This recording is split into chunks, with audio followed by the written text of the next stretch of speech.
Monsieur Paquette, Monsieur Marchand, Monsieur Louvet, cher public, bonsoir et bienvenue à ce nouveau débat des Mardis de l'ESSEC. Et du Bureau des Arts de l'ESSEC. Organisé avec le concours du cabinet d'audit et de conseil Mazars, du collectif en conseil augmenté WIV, de la compagnie de Falsbourg, constructeur, développeur et promoteur immobilier, et en partenariat avec le journal La Tribune.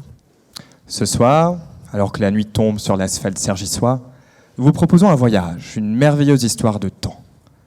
À l'instar de Galilée, nous vous invitons à lever les yeux vers le ciel, à contempler les soleils mouillés de ces ciels brouillés. Là où tout n'est qu'ordre et beauté, luxe, calme et volupté. Par-delà le soleil, par-delà les éthers, par-delà les confins des sphères étoilées, 3 étoiles brillent ce soir d'un éclat particulier. Élevons-nous vers elles et contemplons l'infini. À des millions d'années-lumière des fresques de Chagall, quadrilles, coryphées et sujets dansent sur la voûte céleste. De leurs petits pas légers, défiant la gravité, ils dessinent 1000 astérismes, traînes fugaces et pourtant inoubliables, de virtuoses comètes dansantes. Au détour d'une arabesque, à l'ouest de la Grande Serpentaire, on aperçoit la constellation du Grand Archer, épicentre de la Voie lactée. D'une sincérité déconcertante, lueur éternelle qui embrase le firmament, des ballets féeries de Tchaïkovski à Nouriev, Karl Paquette aura marqué toute une génération de danseurs. Héros immortel de ces cieux, éblouissant de générosité, il fait ses adieux à la scène en décembre dernier. Ses rayons cesseront-ils pour autant de caresser les visages des spectateurs éblouis ? Pas si sûr, car une étoile ne meurt jamais vraiment. À l'image de ces divinités qui peuplent la voûte céleste, notre danseur, insensible aux dures lois du temps et de la gravité, poursuit sa course avec la noble intention de transmettre sa passion. Un nouvel univers s'offre à la supernova. Qui sait ? Peut-être suivra-t-il la voie de Jean-Guillaume Barthes, ex-étoile devenue professeur, ou celle d'Aurélie Dupont, passée directrice de la danse à l'Opéra de Paris. Et nous voilà repartis. Mais après un entrechat un brin trop énergique, on trébuche et on est porté dans les bras de la constellation du Sagittaire. Du haut de son mètre 92, Hugo Marchand, athlétique et magistral, à l'image du centaure, exécute avec adresse les plus folles cabrioles. Tel un phénix, il fait de la résilience sa plus belle variation. Combattant au sourire désarmant, qui en dit parfois un peu trop, mais dont la franchise tranche dans cette voûte feutrée, sa légèreté bondissante l'a propulsé un soir de sylphide à Tokyo, parmi les astres. Puissance et légèreté, modestie et humour, des traits qui fascinent et qui enchantent, un homme de paradoxe. Un échappé sauvage et on se laisse flotter. Le hasard nous porte jusqu'à la constellation de Romulus et de Rémus, jumeaux et fils de louve. Les yeux rivés sur les cabrioles et autres royaux de Germain Louvet, on se sent intimidé par une telle virtuosité. Un alliage de grâce et de précision, poussé à leur paroxysme. Une maîtrise impeccable, une domination aux allures naturelles. Mais l'intimidation laisse place à une quiétude nébuleuse, où l'on se sent flotter. Douceur et finesse, on y demeurait volontiers en apesanteur pour des temps immémoriaux. Ce qui rapproche ces galaxies disparates, c'est au fond un substrat commun, une expérience semblable de l'infinie grandeur. Germain Louvet, vous déclarez à la télévision que vous n'avez même pas eu la possibilité de faire une crise d'ado. En effet, nos étoiles sont tenues bien avant l'heure, à une marche droite et rigoureuse. Des années de conservatoire qui débouchent sur l'internat à l'école de danse de Nanterre, loin des repères, loin des proches, le firmament se paye. Même avec de telles ailes de chérubin, c'est un déracinement. Hugo Marchand, par exemple, vous regrettiez que votre famille fût absente lors de votre ultime promotion en tant qu'étoile au Japon. Au zénith de votre gloire, vous recherchiez, et c'est bien normal, le regard réconfortant de papa et de maman, un regard qui scintille autant qu'il ramène sur Terre. Fait bien connu des physiciens, les ondes mécaniques telles que le son se propagent uniquement dans la matière. Dans le vide, dans l'espace, on ne vous entend pas hurler de crier de douleur et de rage, et vous ne pleurez pas. La danse, incontestablement, est un sport de haut niveau, mais l'effort comme la douleur se doivent d'être masqués. Voués aux gémonies, enfouis tel un secret honteux. L'esthétisme prime et seul compte le plaisir des yeux de spectateurs éblouis. Rien ne doit troubler cette quiétude et ce silence absolu au risque de nous tirer de notre songe. Nietzsche disait « Il faut avoir du chaos en soi pour accoucher d'une étoile qui danse ». Mais cette solitude, nos étoiles parviennent à la délaisser à leur tour. Elles finissent par graviter vers une partenaire de prédilection, une étoile du Nord, une compagne de route. Karl Paquette, plusieurs ont parsemé votre carrière. Nous pensons en particulier à votre dernier pilier, Valentine Colassante. Hugo Marchand vous est lancé de votre côté avec Dorothée Gilbert. Et Germain Louvet, votre étoile jumelle demeure Léonore Bollac. À ce propos, nos instruments enregistrent une anomalie. Serait-ce là les ondes gravitationnelles pressenties par Einstein ? À cheval entre 2016 et 2017, en l'espace de 3 mois, voilà autant de fois que Stéphane Lissner ou Aurélie Dupont ouvrent la porte du ciel à des jeunes prodiges en les nommant étoiles. Un fait rarissime. D'abord vous, Germain Louvet, suivi de Léonore Bollac, et pour compléter la couronne d'étoiles, Hugo Marchand. L'amende solitude seront aussi par cette fraternité, cette solidarité de génération matinée d'amitié. L'espace-temps se rétrécit, l'Opéra de Paris change de pied, l'institution vit une mini-révolution copernicienne. Nous voilà donc qui rejoignons doucement l'orbite terrestre. Et, phénomène aussi rare qu'une pluie d'étoiles filantes, nous amorçons une lente et délicate descente en compagnie de 3 étoiles. Sonne l'heure de nous éclipser et de vous souhaiter à tous un excellent débat.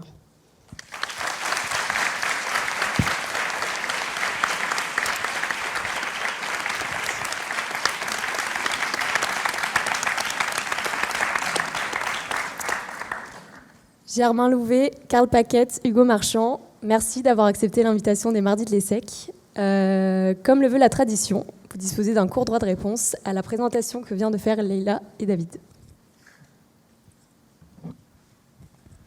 Bonsoir. Tout d'abord, merci pour ces jolis mots, cette belle introduction. On va essayer d'être à la hauteur de ce discours d'introduction. Voilà. C'est vrai que ça nous change des Wikipédia qui sont souvent sortis et pas forcément hyper passionnants. Là, c'est hyper bien écrit, hyper créatif, donc merci beaucoup. Merci beaucoup et bravo d'avoir su danser avec les mots pour cette petite présentation.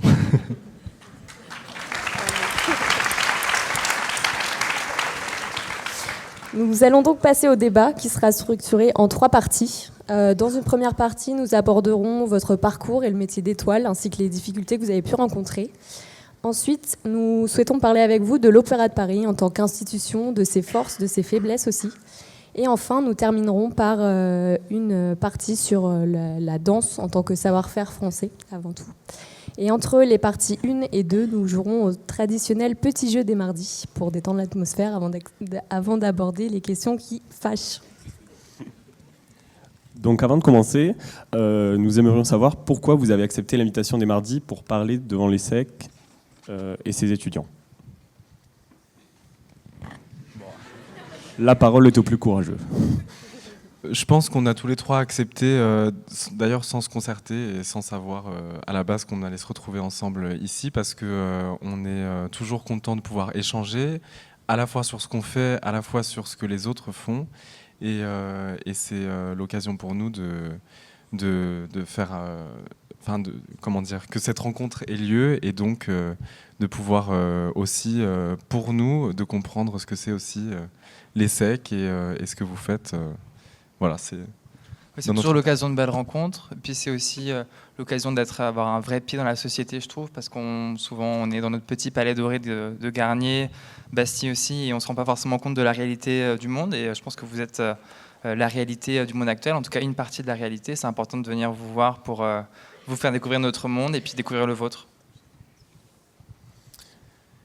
Déjà, pour votre invitation, quand j'ai reçu votre mail, c'était la première fois que j'étais vraiment invité dans une école à venir parler.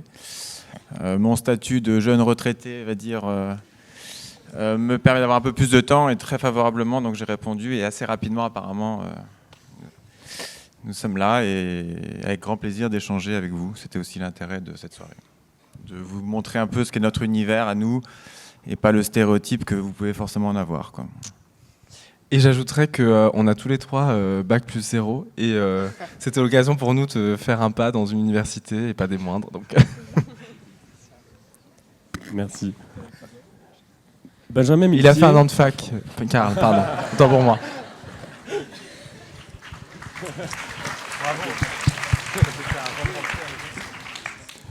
Benjamin Millepied recommandait aux jeunes danseurs, dans son communiqué de février 2016, d'avoir un sens entrepreneurial, de savoir trouver des fonds ou gérer une carrière avec par exemple les réseaux sociaux. D'une certaine manière, est-ce que vous pensez qu'on peut comparer la danse à une école de commerce ? Alors, comme toute société, en ce moment, elle évolue, que ce soit l'opéra ou une école de commerce. Je pense qu'on s'adapte aux nouveaux statuts avec les réseaux sociaux et autres. Moi, pour avoir vécu les choses évoluer, avoir vu les choses évoluer en 25 ans, on ne fait pas le même métier de danseur aujourd'hui, c'est une réalité. Les médias et les réseaux sociaux permettent une médiatisation tellement plus forte avant même, finalement, d'avoir dansé. On peut être connu en tant que danseur avant d'avoir vraiment été grand danseur, parce qu'on peut faire plein de choses à côté. À l'époque, on s'en aperçoit qu'il y a 25 ans, il y avait une seule personne qui avait été vraiment médiatisée en France, c'était Patrick Dupont, parce qu'il avait une aura, il avait quelque chose et qu'il avait bénéficié à ce moment-là de toute cette facilité. Mais depuis, finalement, on n'a pas vraiment eu ça, et c'est depuis quelques années où on développe beaucoup sur les réseaux sociaux. On s'adapte aussi à toute la danse qui existe dans le monde, qui, elle, est très médiatisée, parce qu'il y a beaucoup de moyens sur des grandes compagnies, on va dire, comme le Bolshoi et les États-Unis, qui arrivent à être très présents dans le cinéma et autres. Donc il faut que nous aussi, à l'opéra, on s'adapte. Donc c'est en train de changer, c'est en train d'évoluer. Je n'ai pas la sensation, en tout cas, que c'était comme ça il y a 25 ans. Et alors, je ne sais pas, après, c'est à vous de nous dire, en termes d'économie, comment ça se fait aussi à l'ESSEC, par exemple. Ce qui est sûr, c'est qu'en tout cas, en sortant de l'école de danse, on n'est pas du tout préparé à être dans une entreprise. Déjà, on ne se rend pas du tout compte quand on signe un contrat avec l'Opéra de Paris à 17 ans. On est juste hyper content de réaliser un rêve, d'être engagé à l'opéra, mais on sait pas ce que c'est on sait à peine ce que c'est qu'un contrat de travail. On ne sait pas comment fonctionne l'entreprise. On ne sait pas si c'est une entreprise qui est sponsorisée par des mécènes ou si elle est payée par l'État. En fait, on n'a aucune idée de tout ça. Donc, je pense qu'on est tous les trois des gens curieux et on a envie et on s'entoure dans notre vie privée de gens qui sont dans une autre réalité que la réalité du monde de danseurs. Mais c'est pas forcément le cas de tous les danseurs. Mais je pense qu'il y a peut-être certains danseurs qui ne savent même pas ce que c'est que l'ESSEC et qui ne se posent pas forcément la question parce qu'ils n'en ont pas la curiosité. Je crois qu'on est très curieux et donc c'est aussi des qualités pour nous ouvrir et comprendre ce qui se passe réellement, mais c'est pas forcément le cas de tout le monde et c'est pas si simple. L'Opéra de Paris est quand même un milieu assez fermé, on va dire. On est quand même conditionné, on travaille quand même pas mal. C'est vrai qu'à partir du moment où on rentre dans la compagnie, on est finalement conditionné pour danser à l'opéra. C'est vrai que ça nous prend beaucoup de temps et on n'a pas forcément...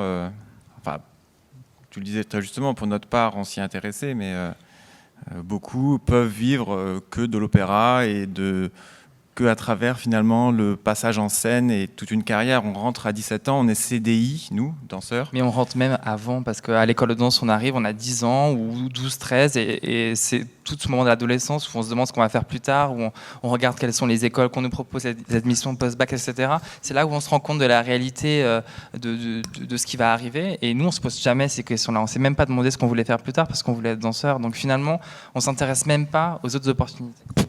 On va en parler justement pour ouvrir ce débat. Vous avez chacun d'entre vous donc commencé la danse à un très jeune âge, alors qu'on sait justement que cette discipline est connue pour son exigence et sa rigueur. Alors qu'est-ce qui vous a poussé en tant qu'enfant à vouloir commencer la danse classique ? Il faut savoir qu'en général, dans la danse classique, on commence assez jeune. Oui, c'est moi. Pas la meilleure, hein, merci. Moi, par exemple, j'ai commencé à 4 ans, et donc c'est difficile de se souvenir exactement des raisons pour lesquelles on a commencé la danse. Alors en plus, à 4 ans, on commence pas vraiment la danse classique, parce que la danse classique, c'est quand même un langage très codifié, c'est une pratique qui demande une certaine rigueur qu'un enfant de 4 ans n'a pas forcément envie de s'imposer. Et moi, je sais que pour ma part, c'était vraiment un désir qui est né de mon envie de bouger, un peu de mon hyperactivité. J'aimais aussi beaucoup la musique. C'était un petit peu le mélange de tout ça qui est apparu à moi, et mes parents qui ont tout de suite accepté et qui ont tout de suite suivi mes pas dans ce sens-là. Mais ce que je dis souvent, ce que je trouve, et c'est ma sensation, c'est que on va vers la danse avant de savoir que la danse nous emmènera quelque part. En tout cas, on ne sait absolument pas qu'elle nous emmènera jusque là où on en est aujourd'hui, à savoir à l'Opéra de Paris, même à Paris, hein, parce que on est tous les 3 provinciaux. Et donc en fait, on a une approche vis-à-vis de notre travail qui est un peu inversée, c'est-à-dire que au moment où on se pose les questions de si on veut en faire un métier, de si on peut en faire un métier, on a déjà quelques années derrière nous. Par exemple, pour ma part, c'était vers 12 ans que je me suis rendu compte que la danse, c'était un art performatif qui se faisait sur scène, qui était potentiellement rémunéré si ça marchait bien, et donc on pouvait en vivre. Et à 12 ans, ça faisait donc déjà 8 ans que je faisais un petit peu au début doucement, et puis de plus en plus sérieusement de la danse. Et donc voilà, et malheureux... Si à 14 ans, je m'étais réveillé en me disant je veux être danseur, ça aurait été très compliqué et très difficile, parce que le corps est déjà... il faut commencer très tôt à modeler le corps pour qu'il soit prêt à l'âge adulte. Voilà. Donc il y a un peu un truc inversé par rapport aux études, j'ai envie de dire, plus normales ou plus normées, où là, on se pose des questions plutôt à partir de 15-16 ans, voire après le bac, 18 ans. Nous, c'est à partir de ces âges-là qu'on commence notre carrière. De toute façon, on n'a pas le choix. C'est un métier qui est jeune, c'est un sport-études, un sport de haut niveau malgré tout. C'est des carrières courtes qui commencent très jeunes, donc malgré tout, il n'y a pas le choix, il faut que ça commence jeune. Moi, en tout cas, j'ai pas le même parcours que Germain. J'ai pas forcément aimé la danse quand j'ai commencé. C'est plutôt mes parents qui m'ont initié à toutes sortes de choses, judo, musique, piano et autres. Et j'ai eu la chance, moi, de rentrer à l'école de danse, parce que c'était pas gagné forcément. Et j'ai eu des bons professeurs qui m'ont vraiment fait aimer la danse. Et j'en ai découvert vraiment toutes les facettes, mes 7 années d'école. Donc c'est vrai que c'est à partir de là que j'ai vraiment pris conscience qu'on pouvait en faire un métier, là, pour le coup, comme Germain, et que c'était bien. Quand on aime quelque chose et qu'on vit de sa passion, c'est plutôt agréable. Mais c'est déjà à 16-17 ans qu'on prend conscience de ça. Donc peu de garçons, en tout cas de ma génération, à cette époque-là, étaient dans la même situation que moi. Et quand je suis rentré à l'école de danse, je me souviens très bien de rêver autant de football, de tennis que de danse. Donc c'était vraiment plus le parcours que j'ai fait du coup. Donc j'étais un vrai Parisien et j'ai fait l'école de danse. Je suis désolé, j'ai pas révisé ta bio avant de venir. Et j'étais interne à 10 ans, donc c'est pas évident pour un gamin de se retrouver finalement esselé à Nanterre quand on est finalement parisien. Donc, mais les choses sont plutôt bien faites. À 17 ans, on se retrouve en train de gagner sa vie. Moi, j'avais un grand frère qui, lui, faisait une école d'ingénieur à ce moment-là. C'était plutôt agréable de savoir que lui trimait encore et que moi, finalement, je profitais déjà de certaines choses à 17 ans, quoi. Alors justement, vous avez évoqué l'école de danse, qui est un passage quasiment obligé pour rentrer à l'Opéra de Paris, mais un passage qui peut être difficile quand on est enfant, peut-être. Karl Paquette, c'est Claude Bessy qui dirigeait l'école de danse quand vous y étiez élève, puis Elisabeth Patel qui a pris le relais pour vous, Hugo Marchand, et Germain Louvet. Quelle différence dans l'enseignement de la danse vous avez pu percevoir entre vos 2 générations ? Alors moi, j'ai adoré l'école de danse. On a eu Claude Bessy qui était un monstre sacré. Elle a quand même dirigé l'école 32 ans, je crois, quand même. Elle avait un franc-parler. C'est peut-être une autre génération où c'était peut-être parfois un peu plus dur, mais elle était assez bienveillante. Elle avait un discours très sincère. Elle disait que de toute façon, pour réussir la danse, il n'y avait pas le choix, il fallait travailler. Pas forcément souffrir, mais que de toute façon, il y avait un moment donné où il fallait passer à travers le mur pour obtenir certaines choses. Donc, c'était aussi formateur. Si un enfant n'a pas la passion suffisante pour passer au-delà du travail et de la difficulté dans le travail, Finalement, l'école de danse était faite pour ça, pour faire un tri, entre guillemets, faire une sélection de tout le monde. Donc j'ai adoré, elle a su insuffler le goût de la danse à l'école, et elle a fait rayonner en tout cas cette école pendant des années. Bon, moi je l'ai très bien vécu, je sais que certains de ma génération ne l'ont pas vécu comme moi. Moi j'ai adoré un espèce d'internat sport-études comme ça, c'était très formateur. Moi j'ai détesté l'école de danse par exemple. Et moi, j'étais pas avec Claude Bessy, c'était Elisabeth Platel. Mais après, moi, je suis rentré à 13 ans, donc c'était plus tard. Donc c'est des années où on se pose beaucoup de questions et on grandit. Donc c'est pas si simple déjà quand on est dans la vie plus normale. Moi, j'ai trouvé que ça manquait de clarté, que les adultes étaient... la rigueur me dérange pas, mais pas forcément bienveillant tout le temps. Et j'ai trouvé ça assez difficile. Après, je reconnais que c'est quand même une école où on nous a... prodiguer un enseignement exceptionnel. On se retrouve tous les trois à être danseurs étoiles. Et puis à 17 ans, avoir un contrat à l'Opéra de Paris, avoir autant de compétences en sortant d'une école aussi jeune, c'est quand même assez exceptionnel. Et du coup, pour ma part, moi ça s'est plutôt bien passé, mes 6 années d'école de danse. J'étais aussi, avec Hugo, on était avec Elisabeth Platel, donc j'ai aucune idée... Enfin, si j'ai entendu des choses sur l'école de danse de Claude Bessy, mais je peux pas comparer. Enfin, on peut pas comparer avec Karl, en tout cas de vécu. Et faut savoir que quand on arrive, enfin pour ma part, moi je suis de Bourgogne, j'étais au conservatoire à Chalon-sur-Saône. Et donc je dansais dans une classe où il devait y avoir genre 15 filles et un garçon que j'étais. Et du coup, arriver à l'école de danse, c'est aussi découvrir tout un monde qui est tourné autour de la danse, donc un monde qui me plaisait et qui me motivait et que je trouvais fascinant. Et de découvrir d'autres garçons qui aimaient aussi la danse et de pouvoir partager cette passion avec que des gens qui sont motivés par la même passion, c'est assez fort. Et moi, c'est vraiment ça que j'ai retenu de mes 6 années d'école de danse, c'est de pouvoir vivre très librement et que tout était fait autour de cet objectif-là, de nous former et de nous enrichir au maximum pour avoir les armes pour le monde de la danse. Justement, dans le monde de la danse, pour préparer un ballet, vous devez travailler pendant des heures, des semaines, des mois. Est-ce que vous ne vous sentez jamais découragé ? Je pense par exemple quand vous vous blessez, quel effet ça fait quand on est danseur étoile même et qu'on se blesse lors d'un entraînement, lors d'un ballet ? Quand on se blesse, en fait, tout s'arrête.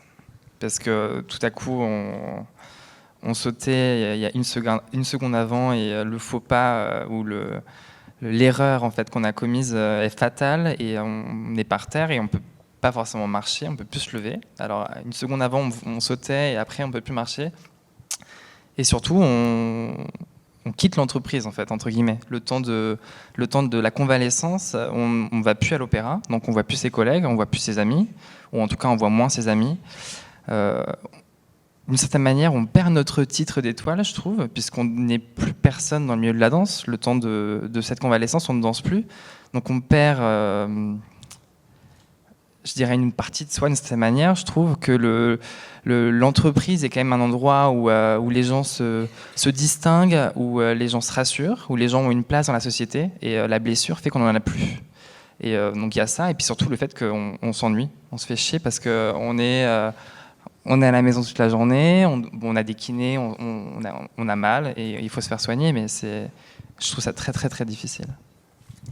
Vous vous êtes blessé l'année dernière ? Moi, j'ai fait 2 blessures l'année dernière, une fracture au pied en novembre et une énorme entorse en mai qui m'a arrêté 4 mois. Et c'est des périodes où on apprend énormément parce qu'on se demande pourquoi on s'est blessé, on trouve des solutions pour plus se blesser. Donc on se remet beaucoup en question, mais la remise en forme est très complexe aussi parce qu'après ça t'a arrêté 4 mois, ce qui ne m'était pas arrivé depuis que j'ai commencé la danse, à 9 ans. On doit en fait réapprendre beaucoup de choses, réapprendre à ne plus se faire mal, accepter de changer son travail. C'est un vrai challenge en fait, je trouve. Karl Paquette, vous avez la chance de ne vous être pratiquement pas blessé pendant votre carrière. Est-ce que c'est dû à un rapport au corps qui est différent entre celui qu'il y avait il y a 15-20 ans et aujourd'hui ? Je peux pas forcément expliquer. Il y a un facteur génétique, c'est une évidence. Il y a un facteur travail. Je pense que j'ai beaucoup travaillé quand j'étais gamin à l'école. J'étais loin d'être le plus doué, on me le rappelait assez rapidement. Et du coup, ma seule façon de m'en sortir et les valeurs qu'on m'a inculquées, c'était de travailler, et travailler plus que les autres pour y arriver. Donc à un moment donné, je pense que dès mon plus jeune âge, j'ai aussi façonné mon corps à la résistance d'un travail et d'une charge de travail réelle. J'ai eu la chance de beaucoup danser. Donc finalement, quand on est préparé, quand on est conditionné à danser beaucoup, finalement une journée de repos est presque contraignante parce que le corps n'est plus habitué à ça. Et pendant, c'est sûr, 25 ans, j'ai eu des petites blessures, mais pas grand-chose pour justifier en tout cas une frustration comme ça. C'est évident qu'à partir du moment où on a une blessure, il y a tout qui s'arrête. Il y a la frustration de ne pas aller jusqu'au bout du travail. Moi, je sais que j'ai adoré travailler, d'être dans un studio de danse, même si c'est hyper dur et qu'il y a des jours où on a envie d'arrêter et qu'on se dit mais pourquoi ce métier-là, il y en a quand même des plus faciles.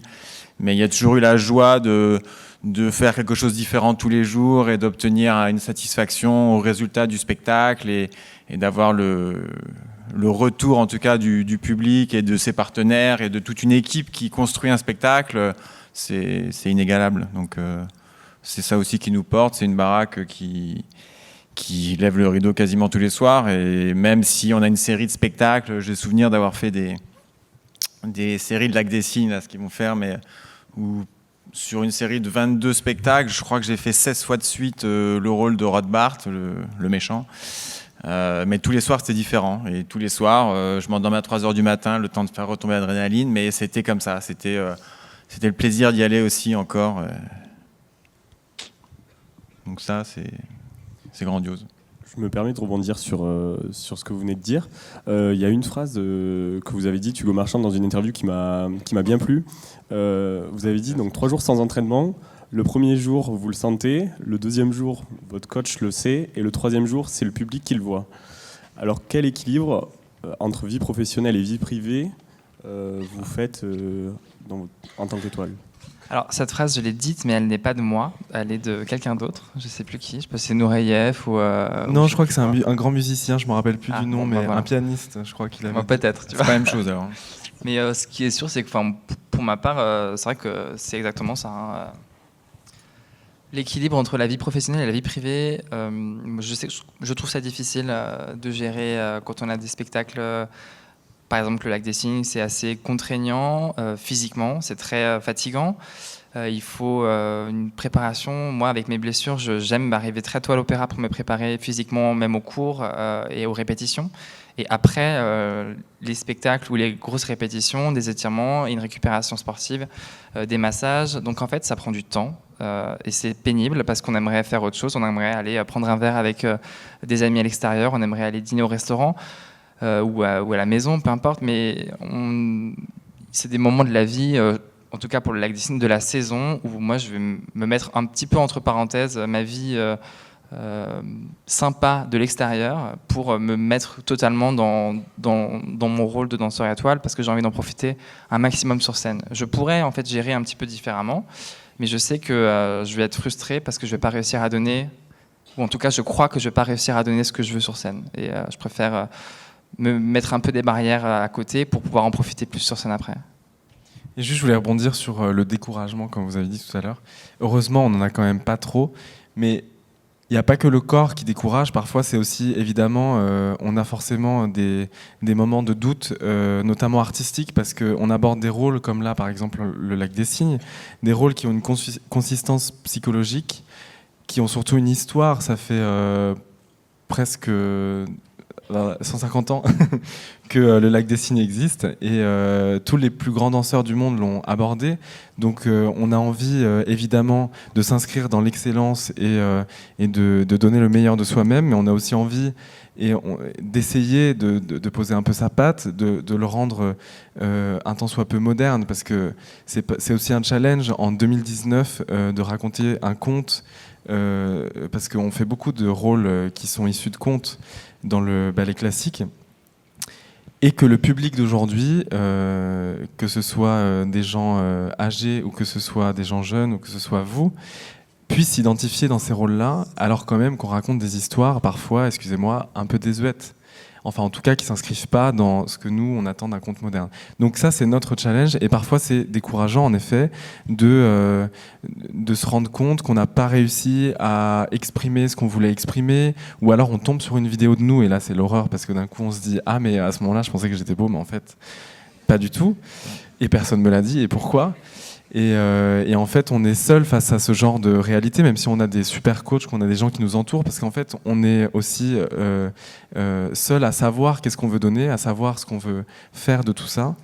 Et voilà, et je trouve que c'est ce système de remise en question qui peut être difficile parfois, mais qui nous permet en fait d'aller de l'avant et qui surtout nous permet de continuer et de faire des magnifiques carrières pendant 20 ans, et sans s'ennuyer, et en découvrant des nouvelles choses, même au bout de 16 spectacles, par exemple. Et voilà, et donc c'est des découragements qui nous amènent toujours à rebondir pour trouver autre chose, un autre niveau de satisfaction ou un autre degré d'enrichissement artistique. Et pour répondre à la question, en fait, concilier en tout cas vie privée et vie professionnelle. Quand on rentre, enfin, personnellement, je suis entré à l'école de danse. Ma première année d'école de danse, c'était 87-88. C'était 88, c'était, pour ceux qui n'étaient pas encore nés, je rappelle, l'année de la danse. Personne n'était né là. On a fait énormément de choses. Si, j'en vois quelques-uns quand même. On a fait énormément de choses et je me souviens, dès la première année, en fait, on avait fait une série de spectacles de Casse-Noisette et ça commençait genre début décembre et ça finissait le 31 décembre.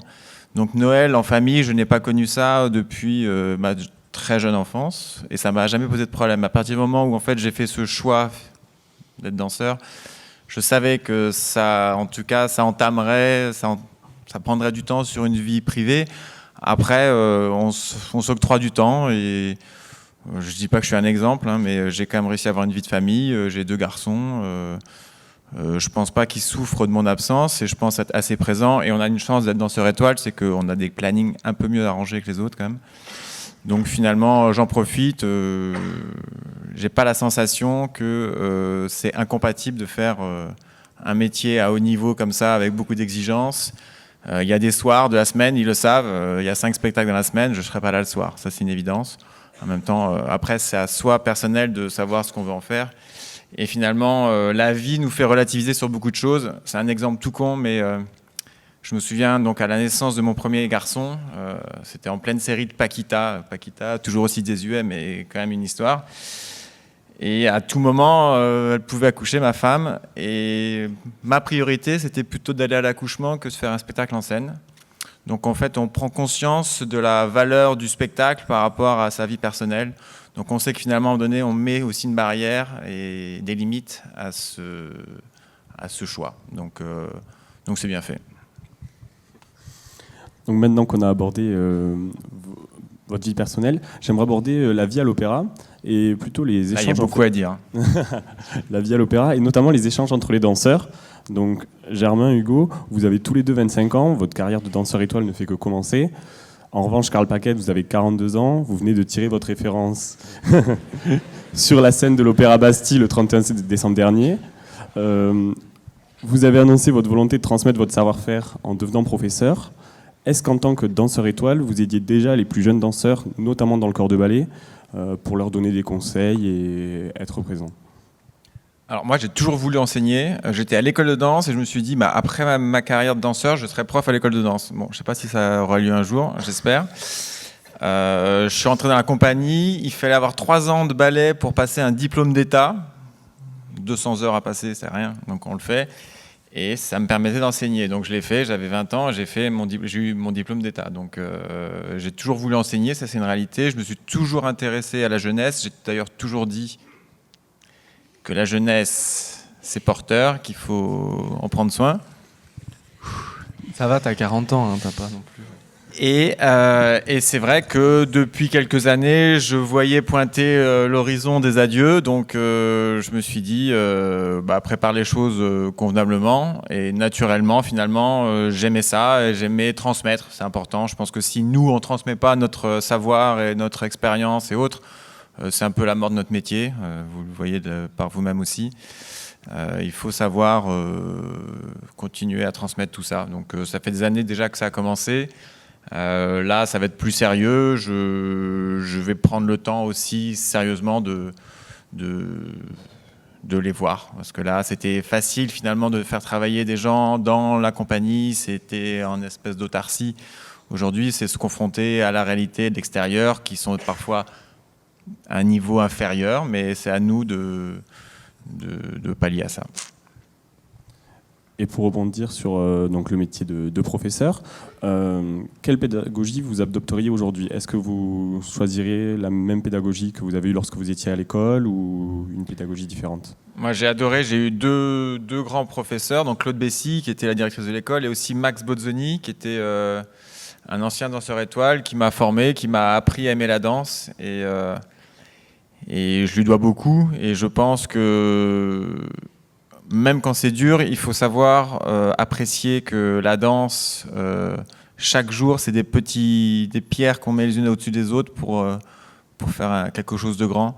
Et je me souviens de certaines fois où on part du cours et on pleure parce qu'on se dit que c'est trop dur, qu'on n'y arrivera jamais. Et je me souviens très bien d'un soir où il me rattrapait par le t-shirt. Je lui dis au revoir. Et il me dit à demain. Je dis non, mais je reviendrai pas. Il y a ma mère à côté qui me voyait en pleurs, qui se disait mais qu'est-ce que je vais faire de ce gamin et tout. Et il m'a dit non, à demain et tu verras, ça sera plus facile. Et le lendemain, je suis revenu et c'était plus facile. Et c'est vrai qu'il y a aussi une façon de faire prendre conscience à chaque enfant que c'est pas du jour au lendemain qu'on arrive à faire les choses et que c'est par le travail. Et la valeur travail, elle est fondamentale à mes yeux en tout cas. Donc c'est essayer de leur inculquer en tout cas à ces jeunes qu'en travaillant tous les jours, on arrivera à faire quelque chose. Je suis peut-être vieille école, mais en tout cas, ça marche. Et pour revenir sur la question précédente, les rapports entre les danseurs étoiles, moi je suis hyper content de finalement suivre le parcours de Germain, parce qu'en fait on est rentré, un an avant moi t'es arrivé à l'école de danse, mais après on s'est suivis tous les ans, toi premier, moi deuxième, jusqu'à la fin de l'école de danse. Après on est monté en hiérarchie ensemble presque tous les ans. Vous avez d'ailleurs été nommé presque au même moment. Il a été nommé 3 mois avant moi, donc c'est vrai que il y a vraiment c'est super en fait parce qu'on a pu parler en fait de chaque étape ensemble. Cette photo est horrible, mais c'est celle-ci aussi, mais. Et là, bon, ça fait un peu danseur. Vous avez été les chercher où là? C'est Instagram, non? Non, ça c'est genre Facebook, mais vous êtes allé beaucoup trop loin. Non, et avant de venir, par exemple, on danse tous les deux le Prince en ce moment. Lui, il fait la première, moi je fais la deuxième. Et donc en fait, on peut échanger ensemble ce qu'on a compris du personnage, comment on veut l'interpréter. On a des différences, on a des choses où on n'est pas forcément d'accord. Et en fait, c'est hyper intéressant d'avoir une autre vision de quelqu'un qui danse le même rôle que soi, au même âge, et voir où il en est. Comprendre pourquoi il veut l'interpréter de cette manière, et c'est hyper enrichissant. Et puis en plus c'est un très très bon ami à moi, enfin, en fait on se connaît depuis très longtemps donc, en fait on pourrait croire que surtout dans le milieu de la danse qu'on imagine très compétitif, pas aidé par des clichés comme Black Swan et tout ça, on pourrait croire que être dans la même classe que un de ses très bons amis, enfin je pourrais dire mon meilleur ami d'ailleurs, parce que c'est le cas.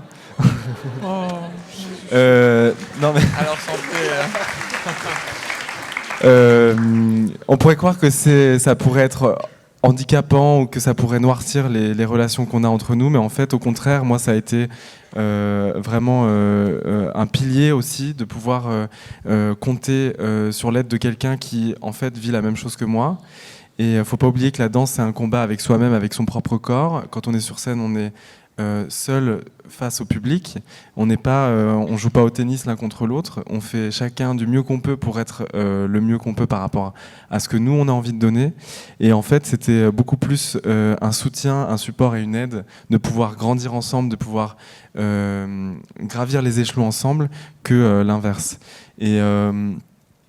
Et en fait, à partir du moment où on comprend que chacun a son chemin, chacun a son corps, chacun a ses envies, et ben on comprend qu'on prend de la place à personne et que du coup, il n'y a pas besoin de se tirer la bourre en plus du boulot et de la difficulté que c'est de gérer ses propres stress, ses propres doutes, etc. Et puis l'institution nous met en compétition de cette manière, dans tous les cas, malgré nous, donc autant ne pas la mettre en place entre nous aussi. C'est important.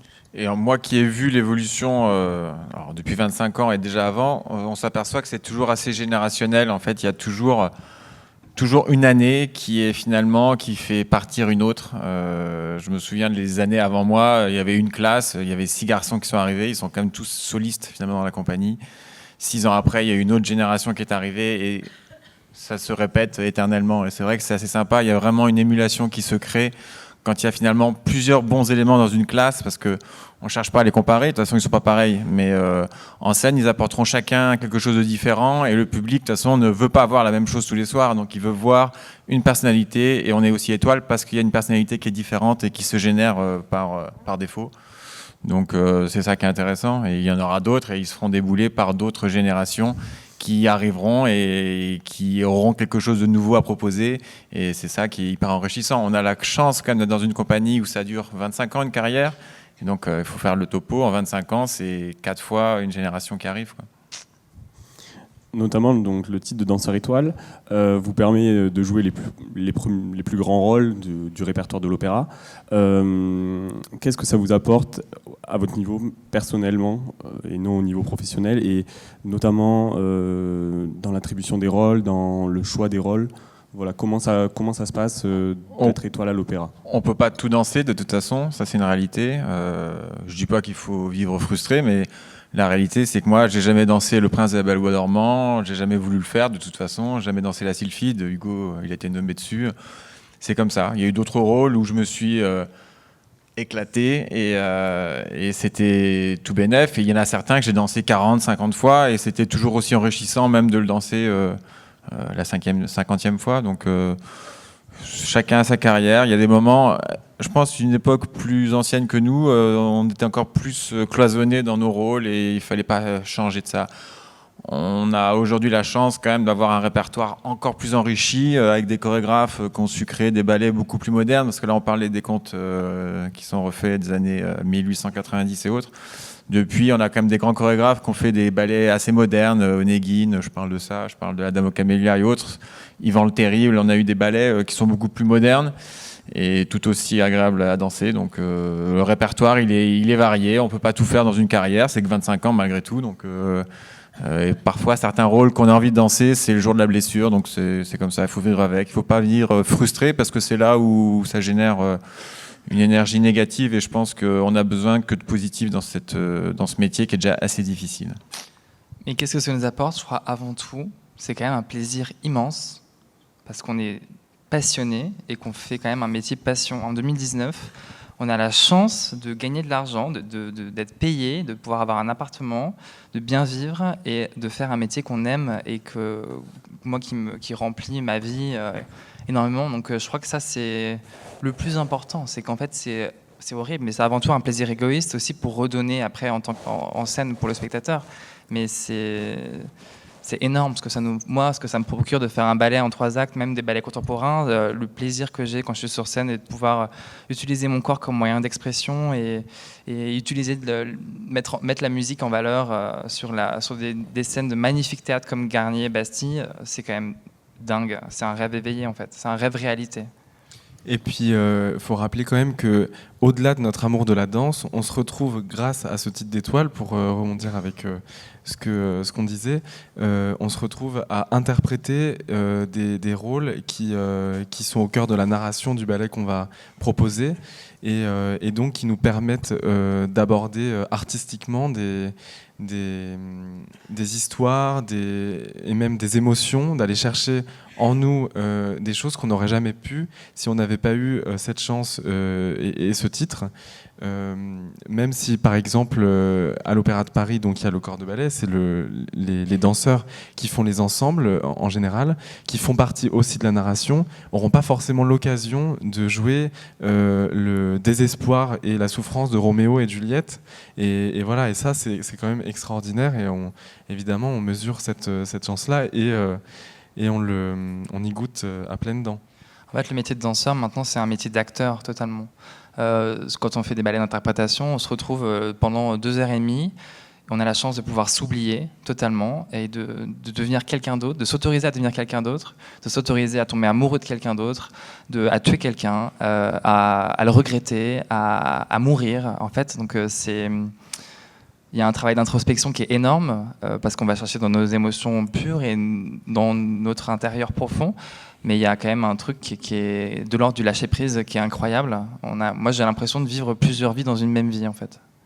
Hugo m'a déjà tué 5 fois sur scène, hein, que vous soyez au courant. Dans Onegin, où il jouait Eugène Onegin et moi Lenski. Ça cache peut-être quelque chose. Hein. On va y réfléchir. On va donc passer au petit jeu des mardis. Donc, le principe est simple. On va vous poser 3 questions successives et vous aurez 3 choix de réponse. Vous pourrez répondre chacun votre tour. Donc, première question. Quel successeur pour Stéphane Lissner à l'Opéra de Paris en 2021 ? Joseph Staline, car en danse comme à l'opéra, il faut de la rigueur et de la discipline. François Hollande, parce que le changement, c'est maintenant. Ou Karl Paquette, car on n'est jamais mieux servi que par soi-même. Alors, sans hésiter, Karl. Bah, franchement, François Hollande, ça pourrait être marrant. Je sais pas, il a de l'humour. Mais Karl aussi. Non, moi je serais pas directeur, ça c'est sûr. Bon, oui, François Hollande. En tout cas, François Hollande, ce serait Ça le n'a meilleur. pas été le pire en tout cas. Ça serait le meilleur moyen que l'opéra reste comme il est aujourd'hui.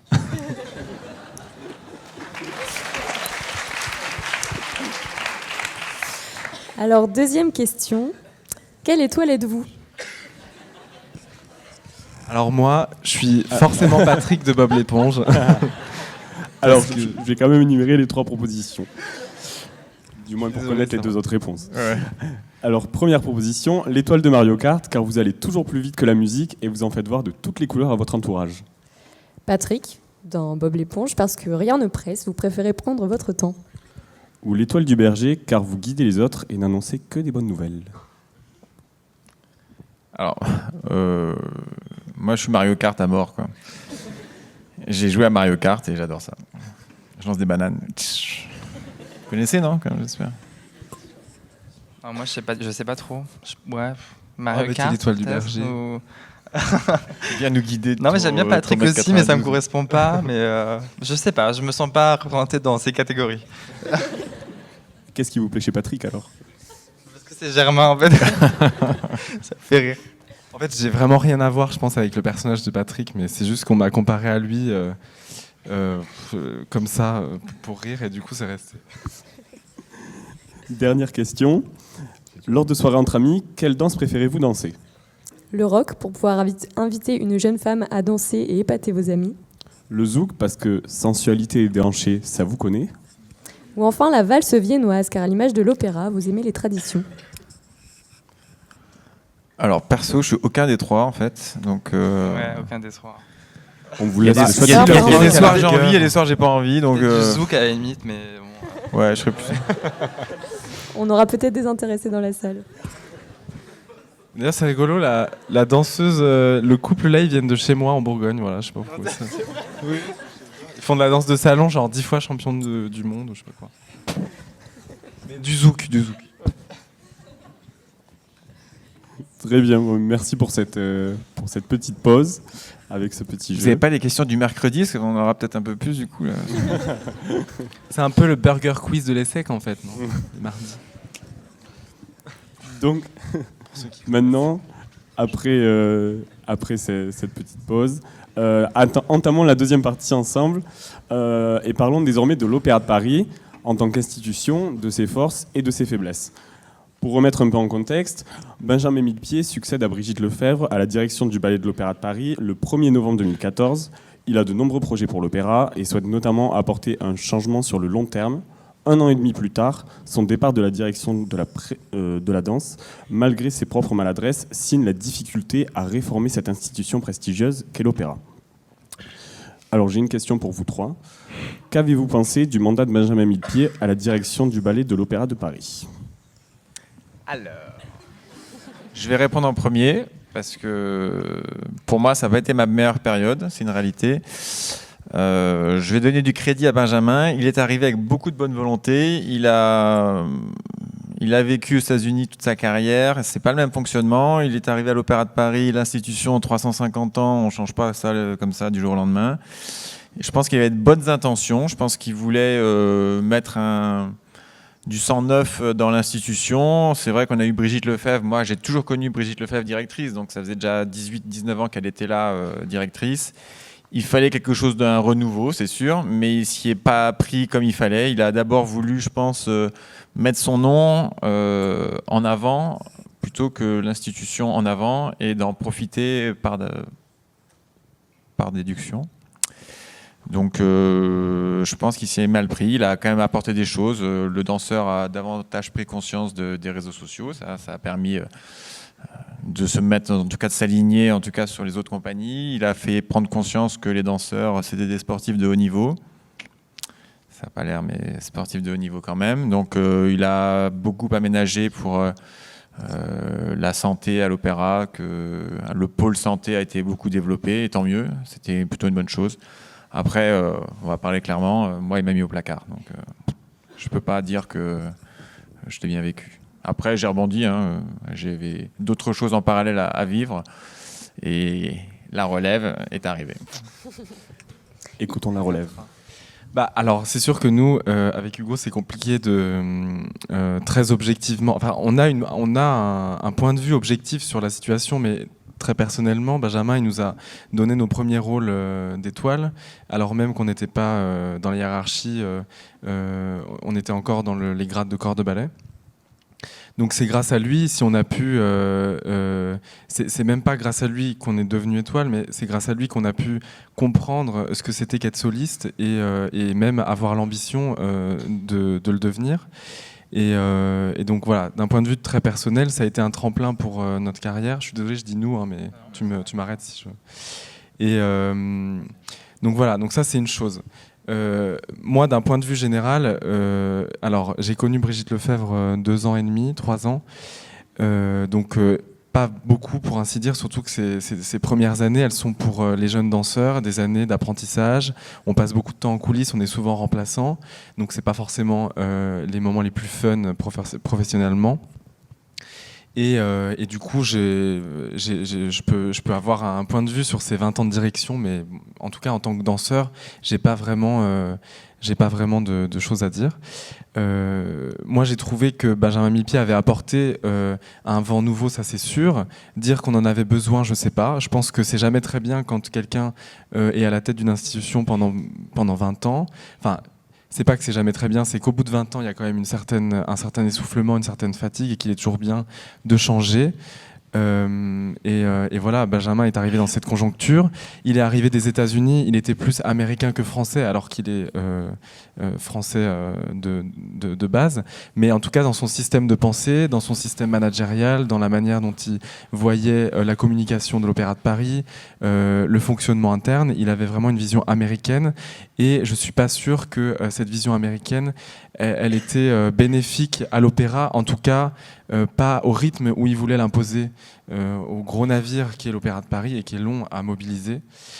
Donc ça, pour moi, c'est la première chose. Et je pense, en revanche, qu'il a permis à énormément démocratiser la danse pour le public. Quand je dis le public, c'est en fait même ceux qui ne sont encore jamais venus à l'opéra.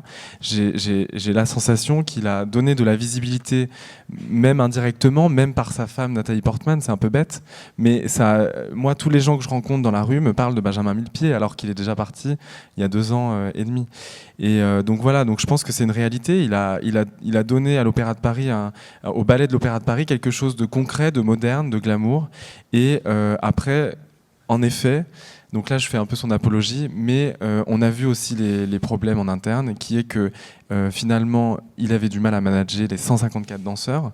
Il s'est entouré d'une vingtaine de danseurs assez jeunes, et c'était assez facile de s'entourer de ces jeunes-là, puisque quand tu es nouveau dans une institution, c'est toujours bien de sentir des gens autour de soi motivés à fond, etc.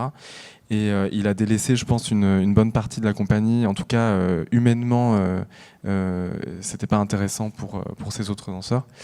Et donc voilà. En tout cas, moi, ce que je trouve, c'est qu'on avait un rapport humain assez facile avec lui. Et ça, c'est aussi très important. Je pense que l'humain et la communication, c'est la base de toute direction, que ce soit dans n'importe quel cadre et dans n'importe quelle entreprise.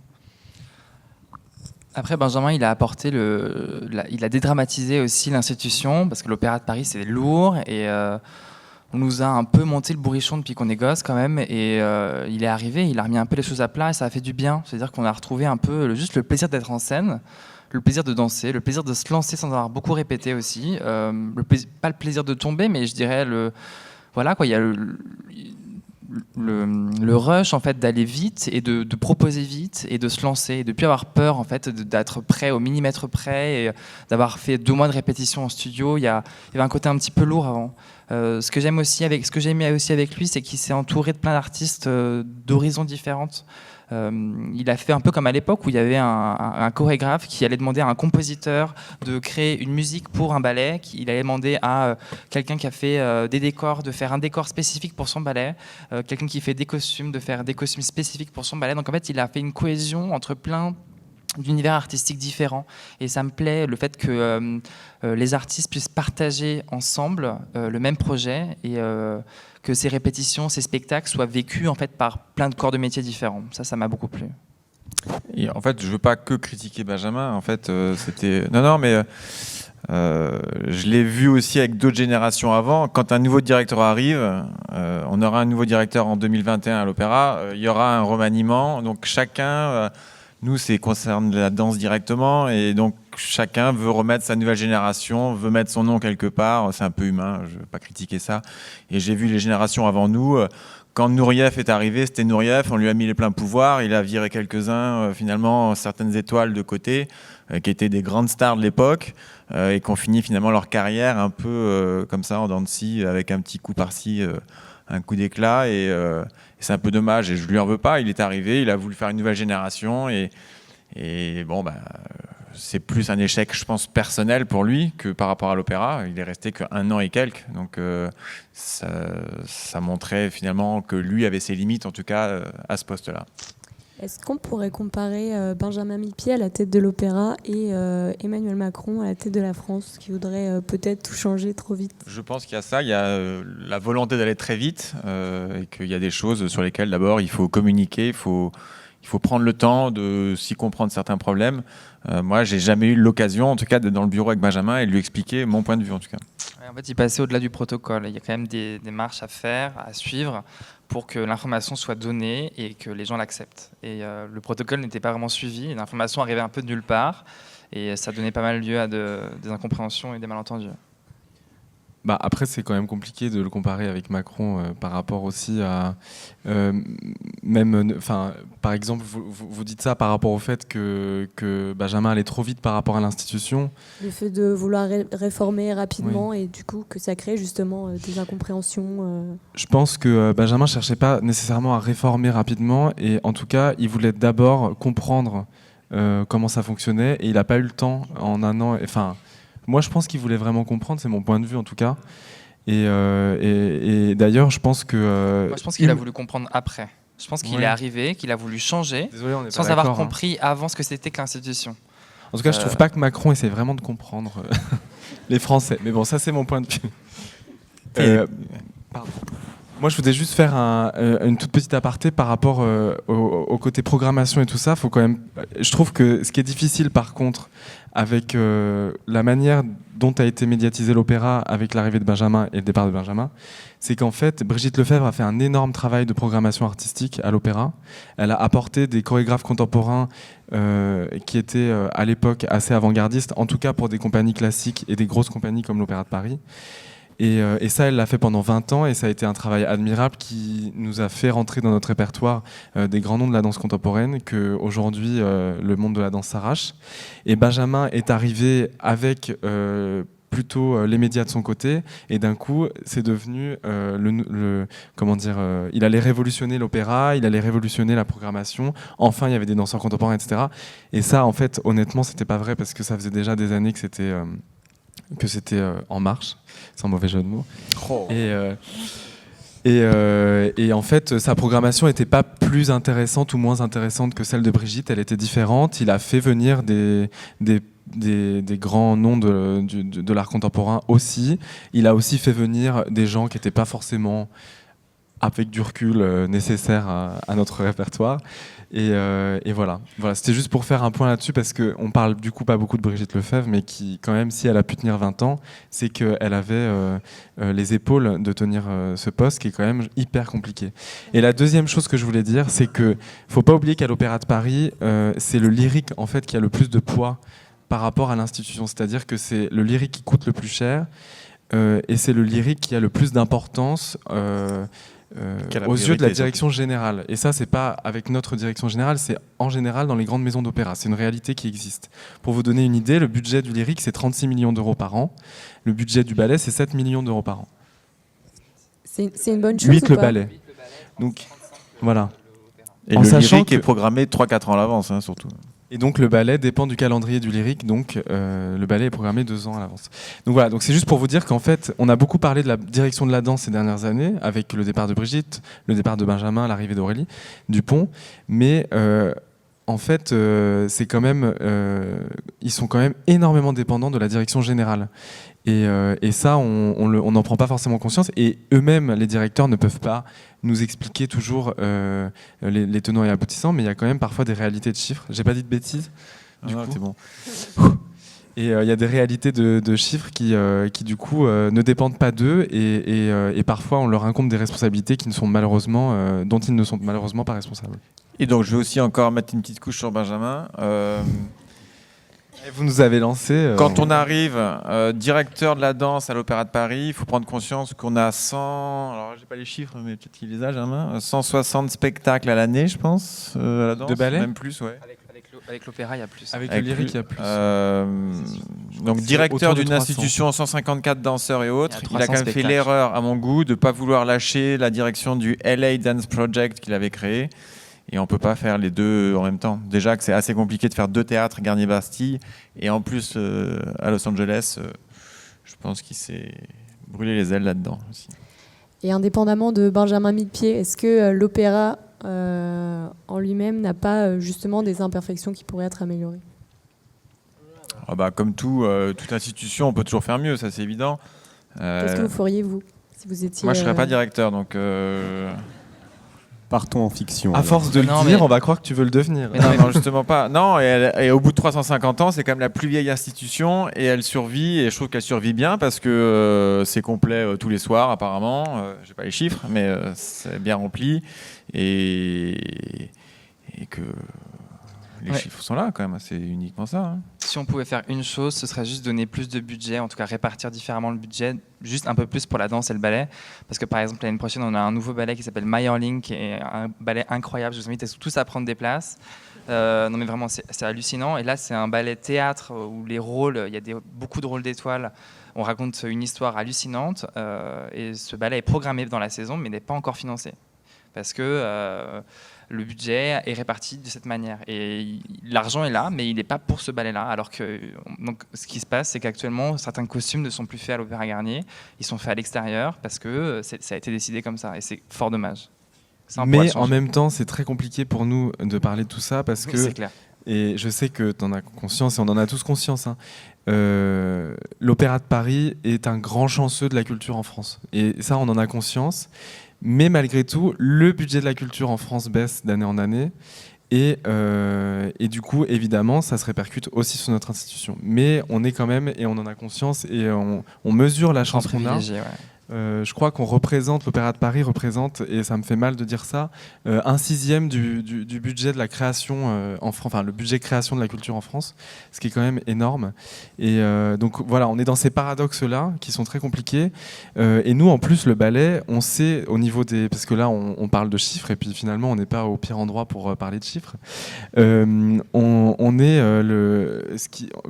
on est l'élément rentable de la balance, c'est-à-dire que le lyrique coûte cher et le ballet donc est déficitaire, et c'est le ballet qui renfloue les caisses, et c'est toujours dans cette optique-là que nous parfois on essaye de se battre et qu'on essaye de dialoguer avec les directions, que ce soit les directions du ballet en général sont de notre côté pour ces sujets-là, puisque ça nous concerne. Donc voilà, c'est toujours très compliqué d'être dans ce paradoxe, d'être à la fois les chanceux et à la fois à chacun aussi de se battre pour de meilleures conditions, et voilà. Et pour répondre aussi à ce que vous dites, je pense qu'on est tout simplement une grosse institution française qui est assez âgée aussi, et donc comme toutes les grosses institutions françaises âgées, et en plus de l'État, parce qu'on est principalement subventionné par l'État, évidemment il y a des défauts, mais moi je suis très attaché en tout cas au service public, et je suis très attaché pour cette part-là à l'Opéra de Paris, donc j'ai plutôt envie d'y voir les qualités et les bienfaits. Parlons maintenant d'un autre sujet un peu sensible. Benjamin Millepied a donc démissionné il y a presque 3 ans, et c'est Aurélie Dupont qui a pris la tête du ballet de l'Opéra de Paris. C'est un personnage qui est quelque peu controversé, notamment par les danseurs. En avril dernier, un sondage interne sur la frustration des danseurs a été divulgué par la presse. On parle, je cite, de crise de confiance, de manque de dialogue et d'écoute de la directrice. Elle n'aurait, selon cette même enquête, aucune compétence de management. Qu'en pensez-vous ? Moi, j'en pense, pour revenir à ce que je disais au début, c'est qu'en fait, à 17 ans, on intègre la compagnie sans comprendre où on arrive. Et on arrive dans une entreprise, on ne connaît pas les lois du travail, on ne connaît pas les lois de l'entreprise, on ne se rend pas du tout compte.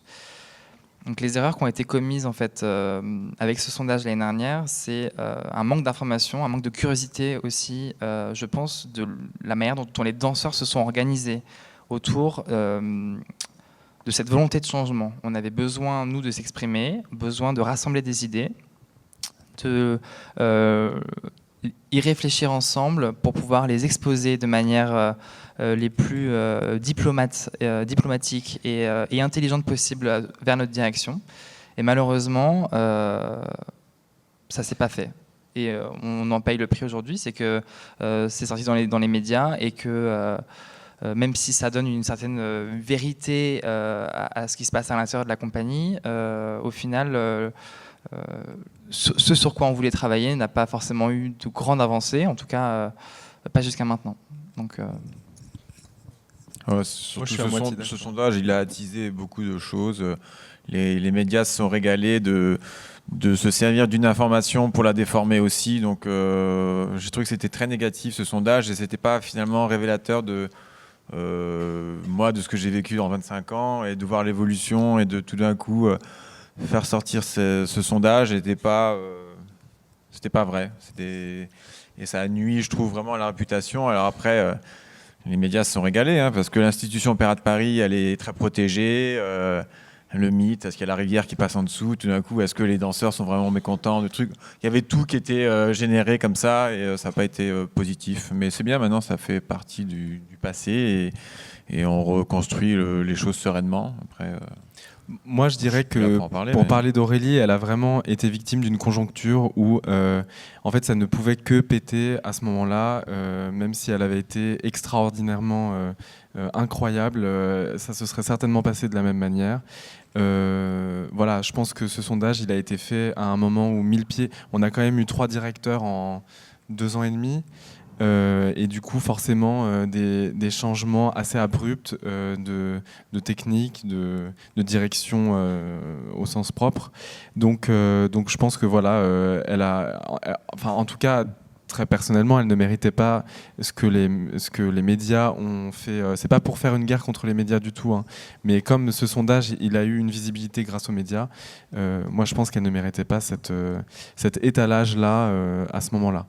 Après, nous, en interne, on était dans notre processus de reconstruction, je dirais, hein, voilà, de reconstruction après différentes directions, à essayer de trouver qu'est-ce que nous on avait envie de poser, etc.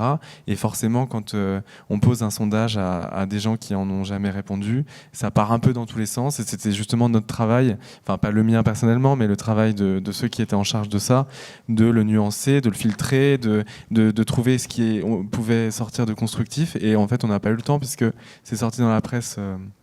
Avant même limite que nous, on ait pu avoir un œil dessus.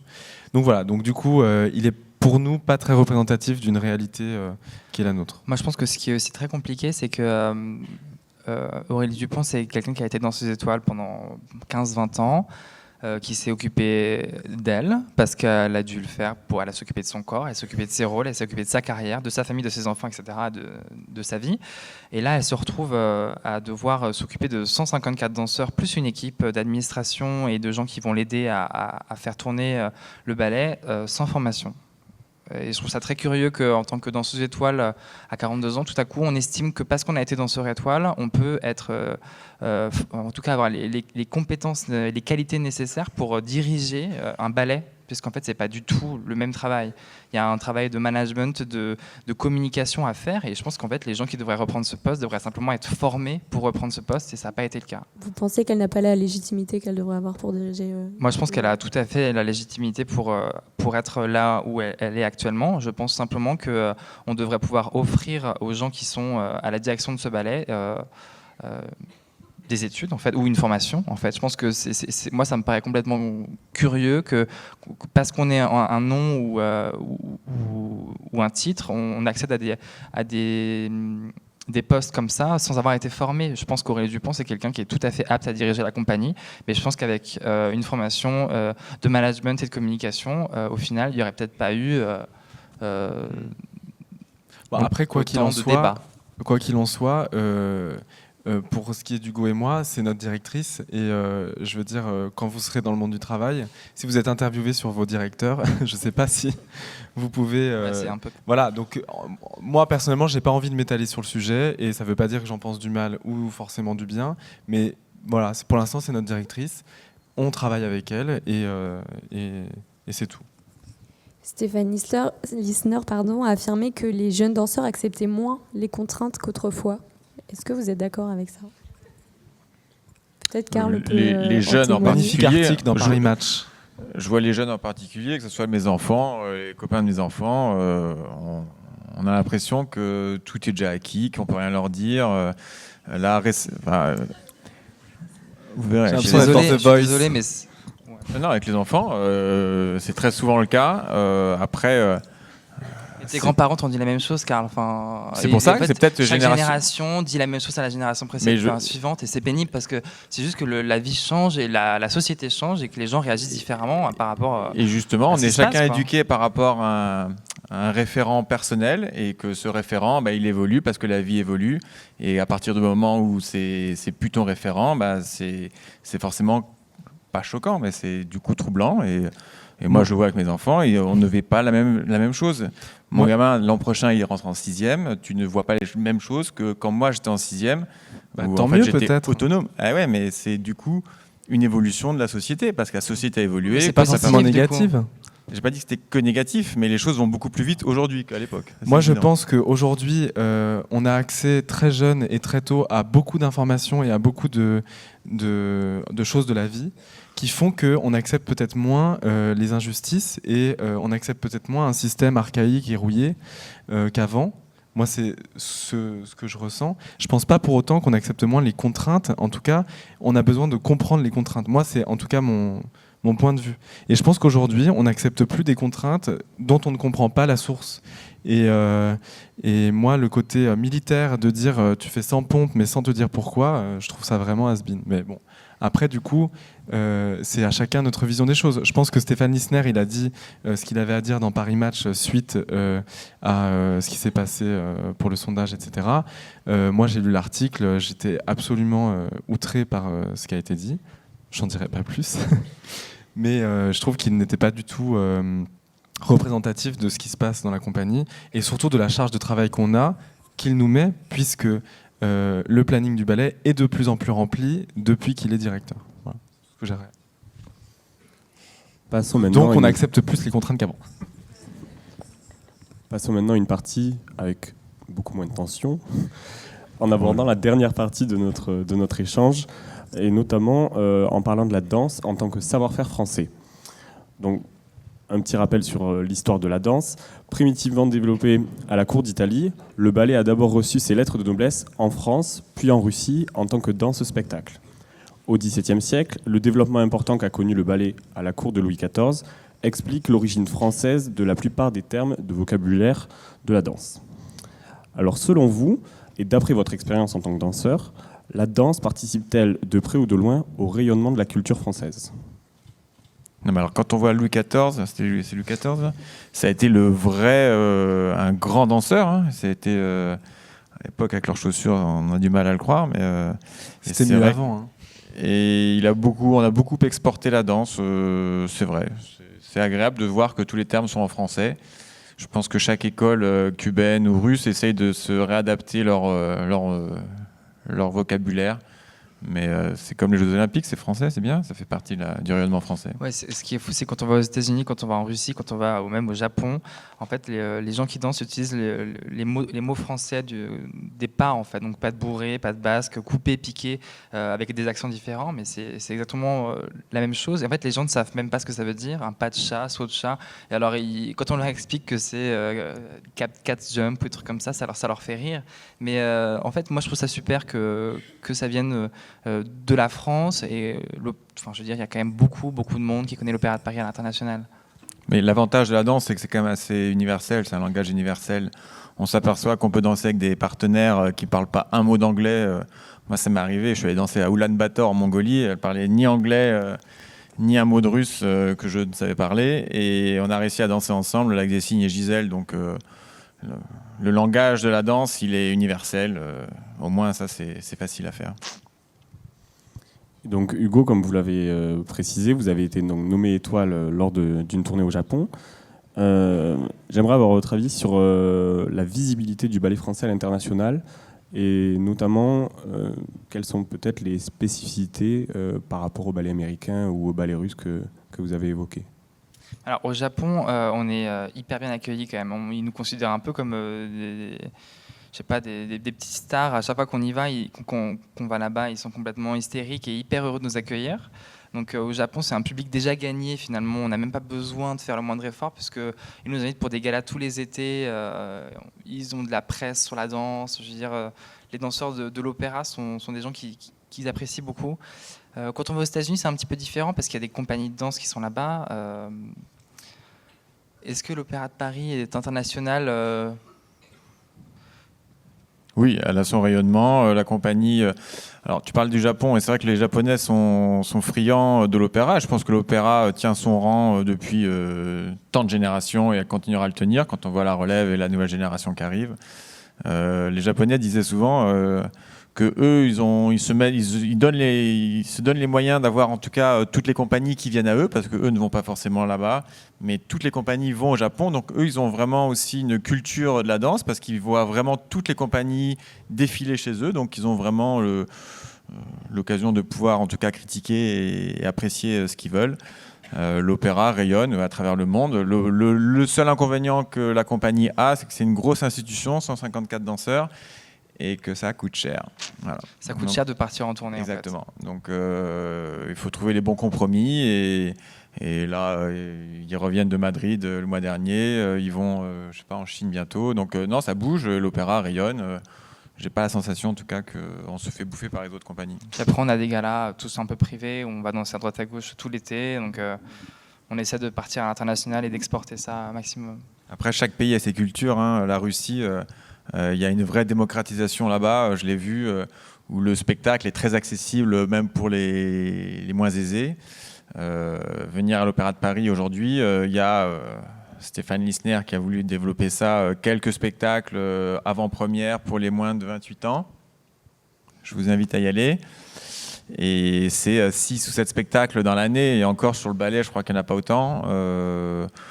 Sinon, ça reste 160, 180 € la place, je ne sais pas en ce moment. C'est 140. ultra cher. Donc, c'est aussi pour ça que l'opéra a parfois du mal à s'exporter. Mais c'est plein à l'opéra. Donc, maintenant que nous avons parlé de la danse à l'international, j'aimerais revenir sur une citation que vous avez donnée dans une interview, Karl Paquette. Vous avez dit que le danseur doit être silencieux et que la danse n'était pas juste une question de performance. Alors j'aimerais vous demander... J'ai dit ça, moi ? Vous avez dit ça. Et donc j'aimerais vous demander, peut-on comparer la danse classique à un sport de haut niveau, à un autre sport de haut niveau ? Ah bah complètement. Quand on voit le rythme de travail qu'on a sur une saison complète... En fait, c'est Jean-Guillaume Barre qui a dit ça. Hein ? En fait, c'est Jean-Guillaume qui a dit ça, Jean-Guillaume Barre. On est largement au-dessus du rythme de travail de footballeurs et autres, qui sont considérés comme des sportifs de haut niveau. L'astreinte du cours quotidien, elle est réelle, que ce soit 10h ou 11h le matin, et ça enchaîne avec des répétitions et le spectacle le soir. Et après, c'est chacun individuellement qui décide ce qu'il veut faire de sa carrière, mais il y a des galas en plus, il y a un travail en plus. Ça m'est arrivé de faire travailler en plus certains jeunes de mon travail. Donc non, c'est des journées bien remplies, on dort bien. Hein. Non, puis ça se compare à des athlètes de haut niveau parce qu'on a une préparation physique. On fait du gainage, on est en salle de musculation, on fait de la proprioception pour nos chevilles, pour nos pieds. On a la performance et puis on a la récupération derrière. Donc en fait, c'est exactement le même parcours qu'un sportif de haut niveau, simplement qu'on doit masquer l'effort parce que les gens ne payent pas 140 € à l'opéra pour voir des gens suer et hurler comme au tennis, même si j'adore voir du tennis. Ils viennent rêver, ils viennent voir des choses qui sont légères, qui sont puissantes, mais qui ne transpirent pas l'effort et la souffrance. Après, il y a des périodes plus dures que d'autres, comme tout métier. Il y a des périodes plus fastes. Il y a des périodes où ça m'arrivait de lever le pied un peu parce qu'on avait moins à travailler. C'est une réalité, et tant mieux, ça fait du bien aussi. Ça permet d'être plus performant quand il y a besoin de l'être. En l'occurrence, et c'est une réalité, ils font tous les deux la première et la deuxième du Lac des Cygnes. On sait que c'est des moments importants, donc il faut mettre aussi un coup d'accélérateur. Et parfois, juste après les spectacles, il y a un petit creux qui permet de récupérer, et parfois non. Et on sait qu'on tient quelques mois comme ça, finalement, au top niveau, comme les grands sportifs. Ce serait plutôt un sport ou un art, alors, si on devait choisir entre les deux ? Ça reste un art, sous couvert de grands sportifs que nous sommes, parce qu'on a un vrai besoin de performance physique. Donc, pour se lancer dans un 3 actes, quand vous dansez Roméo dans Roméo et Juliette de Nureyev, moi, c'est mes pires souvenirs de savoir si j'allais finir ou pas le spectacle, en fait. Pareil. Mais je pense que c'est tout le paradoxe, c'est que en fait, on nous pose souvent cette question, est-ce que c'est un sport, est-ce que c'est un art, est-ce que vous êtes des sportifs de haut niveau, etc. Et oui, dans notre préparation, il y a un aspect très physique, très sportif, mais c'est toujours au service de l'art et au service du ballet du rôle qu'on va porter, de l'histoire qu'on va raconter. Et c'est ça qui est toujours difficile pas à faire comprendre, je pense que les gens le comprennent évidemment, mais c'est que finalement, c'est énormément de notre temps et de notre travail, ce côté sportif, préparatif, récupération, penser à ce qu'on va manger pour être en forme, mais pas trop tôt, pour pas être en pleine digestion, etc. Ça, c'est un casse-tête et ça prend beaucoup de notre tête. Mais au final, sur scène, en fait, on est en dehors de ça et on est dans autre chose, dans un autre état, dans un autre niveau de conscience aussi à ce moment-là. Et la performance et le côté performatif et physique et démonstratif, il ne vient que pour servir l'aspect artistique. Mais je serais curieux qu'on pose la question à, par exemple, un premier violon à l'orchestre ou même un chef d'orchestre. Moi, quand je les vois qui finissent leurs 3 actes, ils sont en nage. Donc, c'est aussi très physique de faire de la musique, tout simplement. Nous, on est physiquement en scène en train de le faire, mais il ne faut pas négliger aussi tous ces arts qui sont très physiques. Donc, c'est avant tout un art, mais sous couvert de performance. Pardon. Si un jour, dans ce que vous aurez à faire, vous avez un closing dans 2 jours et qu'il faut rendre le truc et que vous êtes obligé d'être jusqu'à 3h du matin au bureau et revenir à 6h, on a 2-3 conseils à vous donner si vous voulez. Le ballet, c'est donc des danseurs, mais c'est aussi tout un corps de métier qui l'accompagne, chorégraphe, metteur en scène, maquilleur, coiffeur, costumier, ce qu'on appelle traditionnellement les petites mains de l'opéra. Est-ce que, selon vous, l'Opéra de Paris serait différent sans ces petites mains ? Vous avez parlé tout à l'heure voilà, que certains costumes ne pouvaient plus être faits à l'opéra, etc. Voilà, quel est votre avis sur cette question ? L'Opéra de Paris, est-ce qu'il est parce qu'il y a sa compagnie, parce qu'il y a ses choristes, parce qu'il y a ses musiciens, mais parce qu'il y a aussi tout ce savoir-faire qui existe depuis tant d'années. C'est absolument magique de voir les costumes qui sont réalisés par exemple à l'opéra ou tout simplement même les accessoiristes. Les accessoiristes sont tous issus des écoles comme Boulle et autres, donc c'est vraiment des artistes qui sont au service de ce spectacle tous les soirs et il n'y a pas de petit métier à l'opéra. Il n'y a pas de petit métier en général, mais ils ont un vrai savoir, en tout cas à l'opéra, et tout ce savoir cumulé fait qu'il y a tant de spectacles et toujours de qualité, franchement. Et je pense qu'en fait, dans chaque service, on peut trouver un artisanat, un savoir-faire. Et je pense que c'est un peu, si on regarde les missions de l'opéra, et en tout cas pour moi ça l'est, de devoir être un parangon du savoir-faire,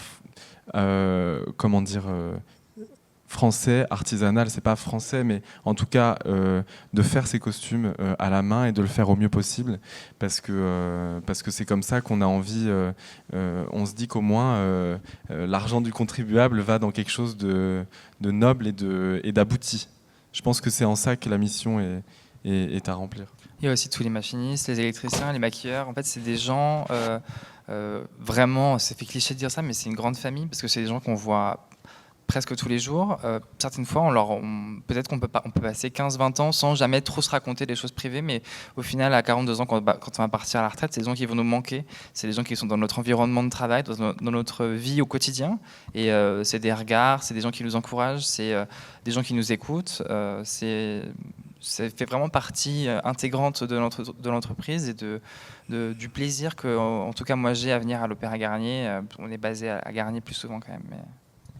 Et en plus, je pense qu'à l'Opéra, même si c'est une grosse institution, qu'on a la chance d'être à l'Opéra Garnier, à l'Opéra Bastille, qui sont des très gros bâtiments et visibles à Paris, on reste une troupe. Et c'est ça qui est génial et que nous, on adore aussi en tant que danseurs, c'est qu'on fait vraiment partie d'une troupe, qu'on voit les mêmes têtes tous les jours, qui font nos costumes. Nous, on va faire le travail de scène et on va être là pour raconter l'histoire et notre voisin va être là pour nous éclairer. On va voir les maquilleurs, etc. Et en fait, chacun, avec son énergie et son savoir-faire, va faire que quelque chose se passe pendant 1 heure, 2 heures, 3 heures pendant le spectacle. C'est une grande maison. Est-ce que vous pensez que vos représentations seraient différentes ? Parce qu'on dit souvent qu'on incarne mieux son personnage une fois qu'on est dans le costume, etc. Qu'est-ce que ce serait si vous deviez jouer ou danser un de vos ballets sans votre costume ? Ce serait nul. Ce serait moins cool. Ce serait vachement nul.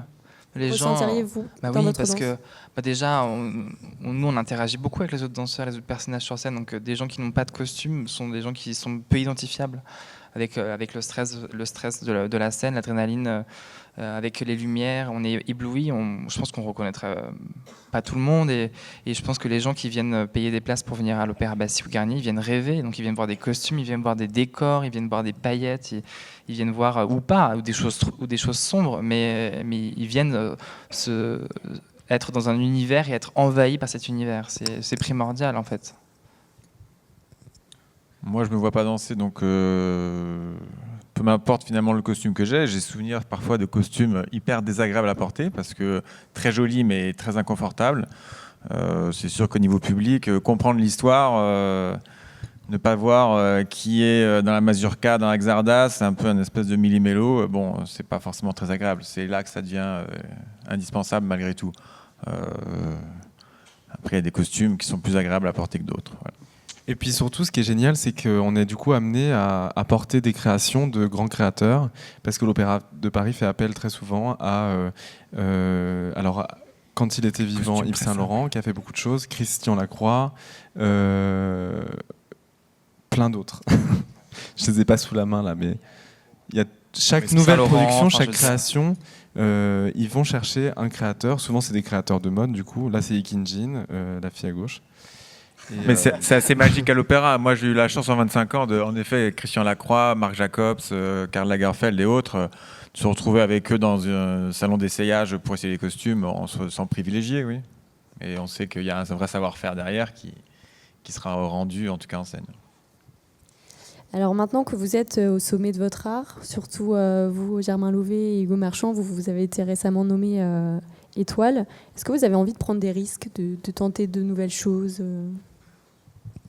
Moi, à l'Opéra, on a un truc qui est génial, ça s'appelle une année sabbatique, et on peut prendre un congé sans solde derrière, donc en fait, on peut partir pendant 1 an ou 2 ans. Et moi, si j'arrive à trouver un contrat de danseur étoile dans une autre grande compagnie internationale, je serais hyper content de partir 1 ou 2 ans pour vivre une nouvelle expérience dans une autre compagnie, avec d'autres danseurs, un autre répertoire, une autre ville. Moi, c'est un truc qui me dirait beaucoup. Et puis, je trouve que la perspective d'une retraite, même si elle est assez effrayante, est aussi hyper excitante, puisque c'est l'occasion de vivre une deuxième vie, une deuxième carrière dans sa vie, l'occasion de peut-être de reprendre des études, peut-être de se laisser porter par des opportunités, un réseau. Donc je trouve que c'est quelque chose qui s'anticipe, dont il faut réfléchir, et c'est hyper chouette finalement de se voir offrir une deuxième carrière à 42 ans. Un master spécialisé à l'ESSEC peut-être?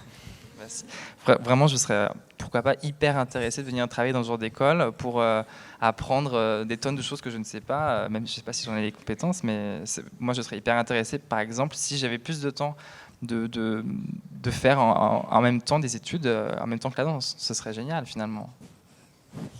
Et quand vous parliez de risque, oui, je pense que c'est aussi un luxe qu'on a d'avoir été nommé jeune avec Hugo, c'est de pouvoir en fait avoir pleinement possession de ses moyens physiques, de pouvoir se projeter sur l'avenir et de pouvoir aborder notre carrière avec une visibilité sur les années qui nous restent. Et moi, personnellement, j'aimerais à la fois pouvoir approfondir tous les grands rôles classiques le plus possible, le plus longtemps possible évidemment, mais surtout de pouvoir les approfondir aussi les uns après les autres, et même parfois de les refaire et de retrouver de nouveaux challenges, de nouvelles idées, de nouvelles manières de les moderniser, de les aborder. Et au-delà de ça, je pense que c'est aussi notre chance d'être considéré aussi comme artiste. C'est aussi de pouvoir faire des rencontres, des collaborations. Et moi, personnellement, oui, j'aimerais me risquer à des collaborations contemporaines, j'aimerais me risquer au théâtre. Et ça ne veut pas dire que ça va venir demain, mais en tout cas, c'est quelque chose que je projette et que j'affectionne dans l'idée. C'est de pouvoir être autre chose qu'un danseur étoile dans sa bulle de verre, de pouvoir aussi de pouvoir proposer, de trouver aussi ce que j'aurais envie de proposer, évidemment. Alors une dernière question avant de terminer ce débat. Quel rôle vous voulez jouer? S'il y avait un rôle que vous deviez choisir, lequel ce serait? Ou lequel ça aurait été pour vous, Carpaquette? À venir, là, sur ma reconversion? Un rôle? J'aurais pensé à un rôle en danse, mais la question peut être ouverte. Oh, le blanc. Moi, j'aimerais redanser Des Grieux dans l'histoire de Manon, que j'ai eu l'occasion de faire une fois. J'avais travaillé 2 mois pour un seul spectacle avec Dorothée, Gilbert, et c'est le plus beau souvenir de scène que j'ai. J'ai une seule envie, une seule hâte, c'est de redécouvrir ce personnage et de me relaisser envahir par cette folie et cette beauté. Moi, j'aimerais beaucoup le danser aussi. Je l'ai pas encore dansé, donc voilà, ça fait partie des rôles que j'aimerais beaucoup faire. Je crois que mon plus grand rêve, mais c'est un peu un rêve de petit garçon, c'est de danser sur la table rouge du Boléro. Ah ouais, ça, c'est vrai que c'est quand même difficile de passer à côté dans les rêves de danseurs. Je voyais une image du Sacre du Printemps. J'aimerais beaucoup aussi aborder le Sacre du Printemps. J'aurais beaucoup aimé faire l'élu mais il y a un petit problème de genre pour ça. Mais en tout cas, j'aimerais beaucoup participer à cette production. Non, moi, j'ai pas de rôle que je veux refaire. En fait, je crois que je suis allé au bout aussi de ma carrière. J'étais heureux de finir le 31 décembre. C'était un aboutissement. Et à un moment donné, il faut aussi fermer le livre, quoi, et passer à autre chose. J'ai pas de regrets là-dessus. Il y a des rôles que j'ai pas fait. Ils en parlent. Je les ai pas forcément tous faits, mais j'ai pas envie de remettre ça encore. Il n'y a pas un rôle qui va me hanter toute ma vie future. Non, au contraire, il faut passer à autre chose. Merci beaucoup. Vous avez quelque chose à rajouter? Non, mais comme je te vois, moi j'aimerais beaucoup être papa aussi. Mais ça, c'est autre chose. Merci Vous beaucoup. parliez des rôles dans la vie. Voilà. On va donc passer aux questions du public. S'il y en a, vous pouvez lever la main et on va passer des micros.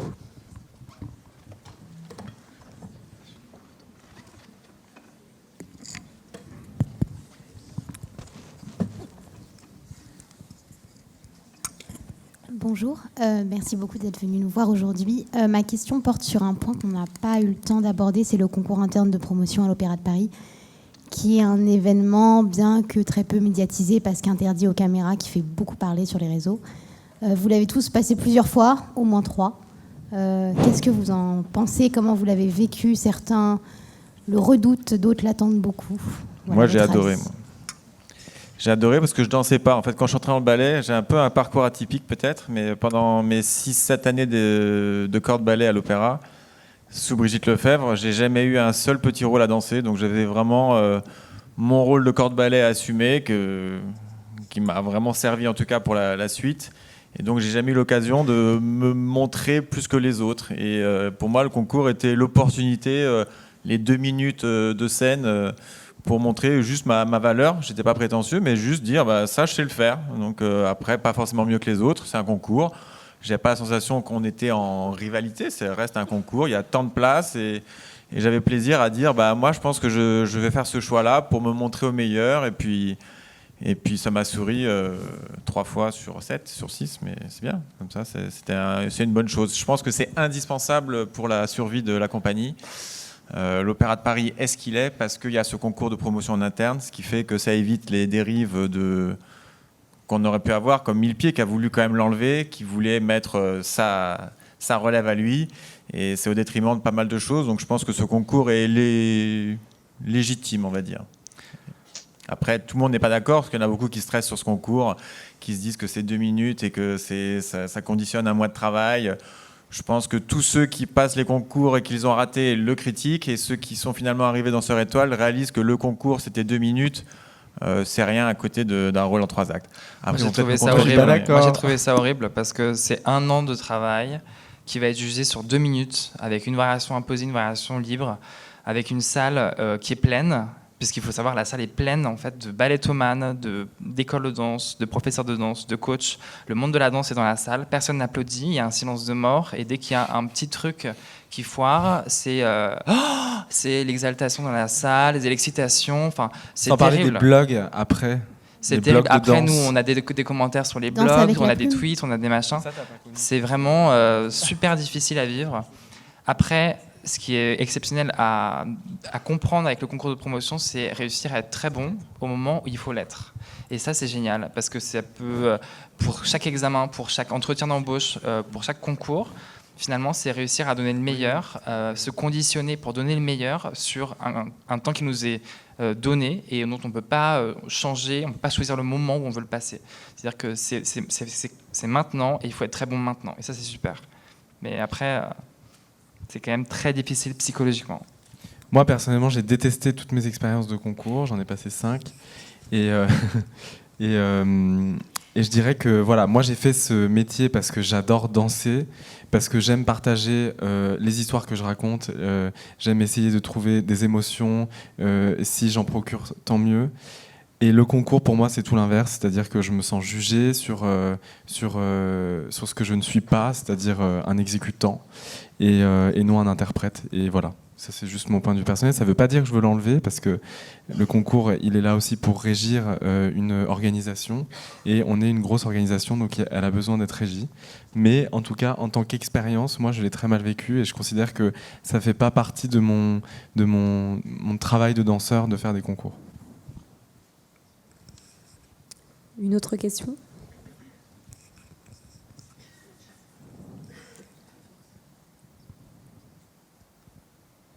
Bonsoir, merci d'être venu.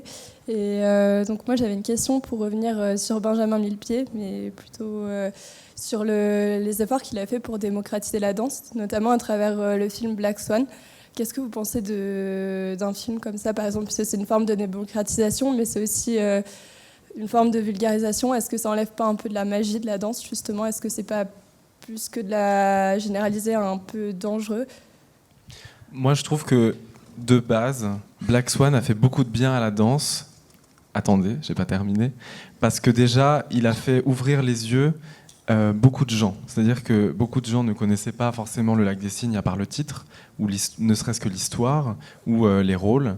Et je trouve que, en tout cas, il y a beaucoup de gens le ballet a été plus mis à la mode avec le ballet classique, j'entends, avec Black Swan. En second lieu, évidemment, le milieu de la danse, le monde de la danse a beaucoup souffert de ce film, de par tous les clichés qu'il véhicule, et on les a tous dans Black Swan, que ce soit la relation entre le maître de ballet et la danseuse qui a de l'ambition, que ce soit la compétition des uns avec les autres, que ce soit la souffrance du la corps, relation etc. mère-fille, oui, la relation mère-fille. C'est que des clichés mis bout à bout les uns avec les autres. Donc. Mais voilà, il faut quand même admettre que ça a créé une mode et qui a suivi avec des séries télé, avec Ballerina, avec beaucoup de choses. Et voilà, je me dis que bon, si ça a permis aux gens de pouvoir avoir un regard neuf sur le ballet classique, tant mieux. En tout cas, Black Swan a été fait avant que Millepied arrive à l'opéra. Pour moi, il traite plus de la schizophrénie que de la danse. C'est pas fort. Mais tant mieux, il y a eu Billy Elliot, il y a eu ces films-là, et ça a généré en tout cas que chacun puisse s'identifier. Aujourd'hui, j'étais en formation, pour tout vous dire, sur un logiciel de 3D SketchUp, et mon formateur est un ancien danseur. Donc on a beaucoup parlé du coup à la pause. Et en fait, il me racontait que lui, Billy Elliot, ça lui avait fait un bien fou d'avoir vu ce film, parce que ça lui avait permis il avait vécu avant, mais d'assumer, en tout cas comme il l'avait vu dans le film, parce que c'est pas forcément évident quand on est un gamin de 10 ans, dans un milieu qui n'est pas favorable à la danse, de pouvoir le vivre pleinement, quoi. Donc c'est bien, ces films, il faut que ça ait lieu. Là, il y a, comment il s'appelle le film là, récemment, qui est aussi sorti avec le gamin là. Un film sur la danse ? Ouais. Girl, voilà. Girl. Ah oui, Girl. Ah oui. Que moi j'ai eu du mal à Oui. voir. Enfin, je l'ai vu, j'ai pas forcément aimé tant que ça parce qu'il y a encore toujours des petits clichés qui ressortent et nous, peut-être professionnels, on a un regard déformé, mais c'est bien. C'est un beau film, super bien joué et ça traite aussi de la danse qui est parfois mis un peu à l'écart, donc c'est important. Et puis c'est vrai que ça traite d'un sujet quand même qui est très important dans la danse, qui est le genre. Et c'est vrai qu'on est encore, en fait, un milieu très genré, la ballerine, le garçon. Là, on voit une pointe. Nous, on ne fait pas de pointe, les garçons. Et à part demande de chorégraphes contemporains, voilà. D'ailleurs, c'est la seule occasion que j'ai vu des danseurs en pointe. Bravo pour les photos, parce que c'est tout bien illustré quand même. Ouais. Vous écoutez vachement, hein, c'est bien. Ouais, on n'a pas droit à l'erreur. Hein. Et donc voilà, et donc c'est vrai que Girl c'est intéressant parce qu'ils ont vraiment choisi, je pense, le milieu le plus difficile pour changer, pour un jeune garçon de changer de sexe. Difficile, je parle physiquement, voilà. Je dis pas qu'on est un milieu fermé à la question du genre, etc. Les pointes, c'est quelque chose que vous aimeriez expérimenter ? Ah non, ça fait beaucoup trop mal. Trop de douleur ? Ah ouais, franchement. Ouais. D'accord. On a d'autres contraintes, hein. On porte les danseuses, mais j'aurais jamais voulu faire des pointes en tout cas. Très bien. Prochaine question et dernière. Bonsoir. Moi, j'aimerais juste revenir sur le grade d'étoile, enfin le titre d'étoile, puisque c'est le seul qui ne s'obtient pas grâce au concours, mais donc par nomination. Qu'est-ce qui, selon vous, justifie cela ? Parce qu'il y a quand même une fois que vous êtes au grade de premier danseur, on attend la nomination, qui peut-être pour certains danseurs qui sont très bons ne vient jamais. Donc pourquoi est-ce que finalement ce grade est déterminé par le bon vouloir d'un directeur de la danse ? Moi, je pense que le grade d'étoile, c'est un grade où c'est la première fois dans une carrière où on va nous demander de ne plus être dans le cadre. C'est-à-dire que depuis qu'on est rentré à l'école de danse, il faut rentrer dans un moule, il faut rentrer dans le cadre de la formation et de l'institution de l'opéra, jusqu'au concours de promotion, jusqu'à être premier danseur. Et en fait, en tant que premier danseur, je pense qu'on peut vraiment se révéler et devenir je trouve quelqu'un de différent si on a envie de l'être.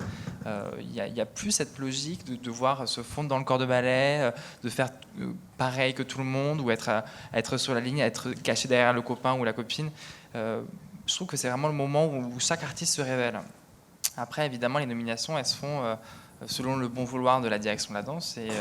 Et la danse, c'est très subjectif. Donc, j'imagine que les choix de la direction sont peut-être pas les choix du public et vice-versa. J'en sais rien.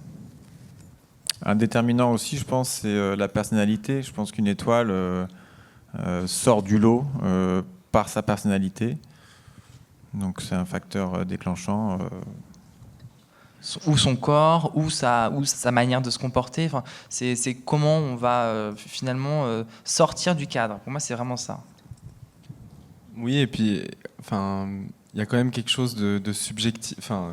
C'est très difficile, en effet, de répondre à cette question, mais parce que le concours donne quelque chose de plus démocratique, on pourrait penser, en tout cas pour accéder à ce stade-là. Mais je pense qu'à un moment donné, c'est aussi les avantages, pas les avantages, mais les possibilités d'une direction, de donner aussi sa direction en nommant des personnalités qu'elle trouve aptes à aller nourrir des rôles de la manière qu'elle le voit. J'ai du mal à m'exprimer clairement. Et à faire rayonner l'opéra d'une certaine manière aussi, puisqu'à travers les étoiles, on donne une certaine image de la compagnie. Donc c'est comme tu dis, c'est une direction qui est donnée par la direction de la danse. Après, nous, c'est difficile de se poser toutes ces questions-là parce que, en fait, ça nous fait parler de nous-mêmes, alors qu'on n'est pas forcément d'accord avec. Je pourrais clairement pas dire que je suis un exemple ou quoi que ce soit, mais voilà, on essaye de décoder, de comprendre les choses, et parfois aussi, il vaut mieux ne pas trop comprendre et juste. C'est pas ne pas trop comprendre, mais ne pas trop chercher le pourquoi du comment et se lancer aussi. Voilà, parce que quand on est jeune étoile, c'est pas forcément évident d'assumer, de se retrouver dans cette position tant convoitée et tant rêvée même pour nous. Donc à un moment donné aussi, il faut se dire, si d'autres pensent qu'on est légitime de l'être, alors soyons-le et dansons-le. Voilà. Je vous remercie, c'est donc la fin de ce débat. Merci à tous les trois. Merci beaucoup. Vous pourrez retrouver les invités lors du cocktail en cafétéria.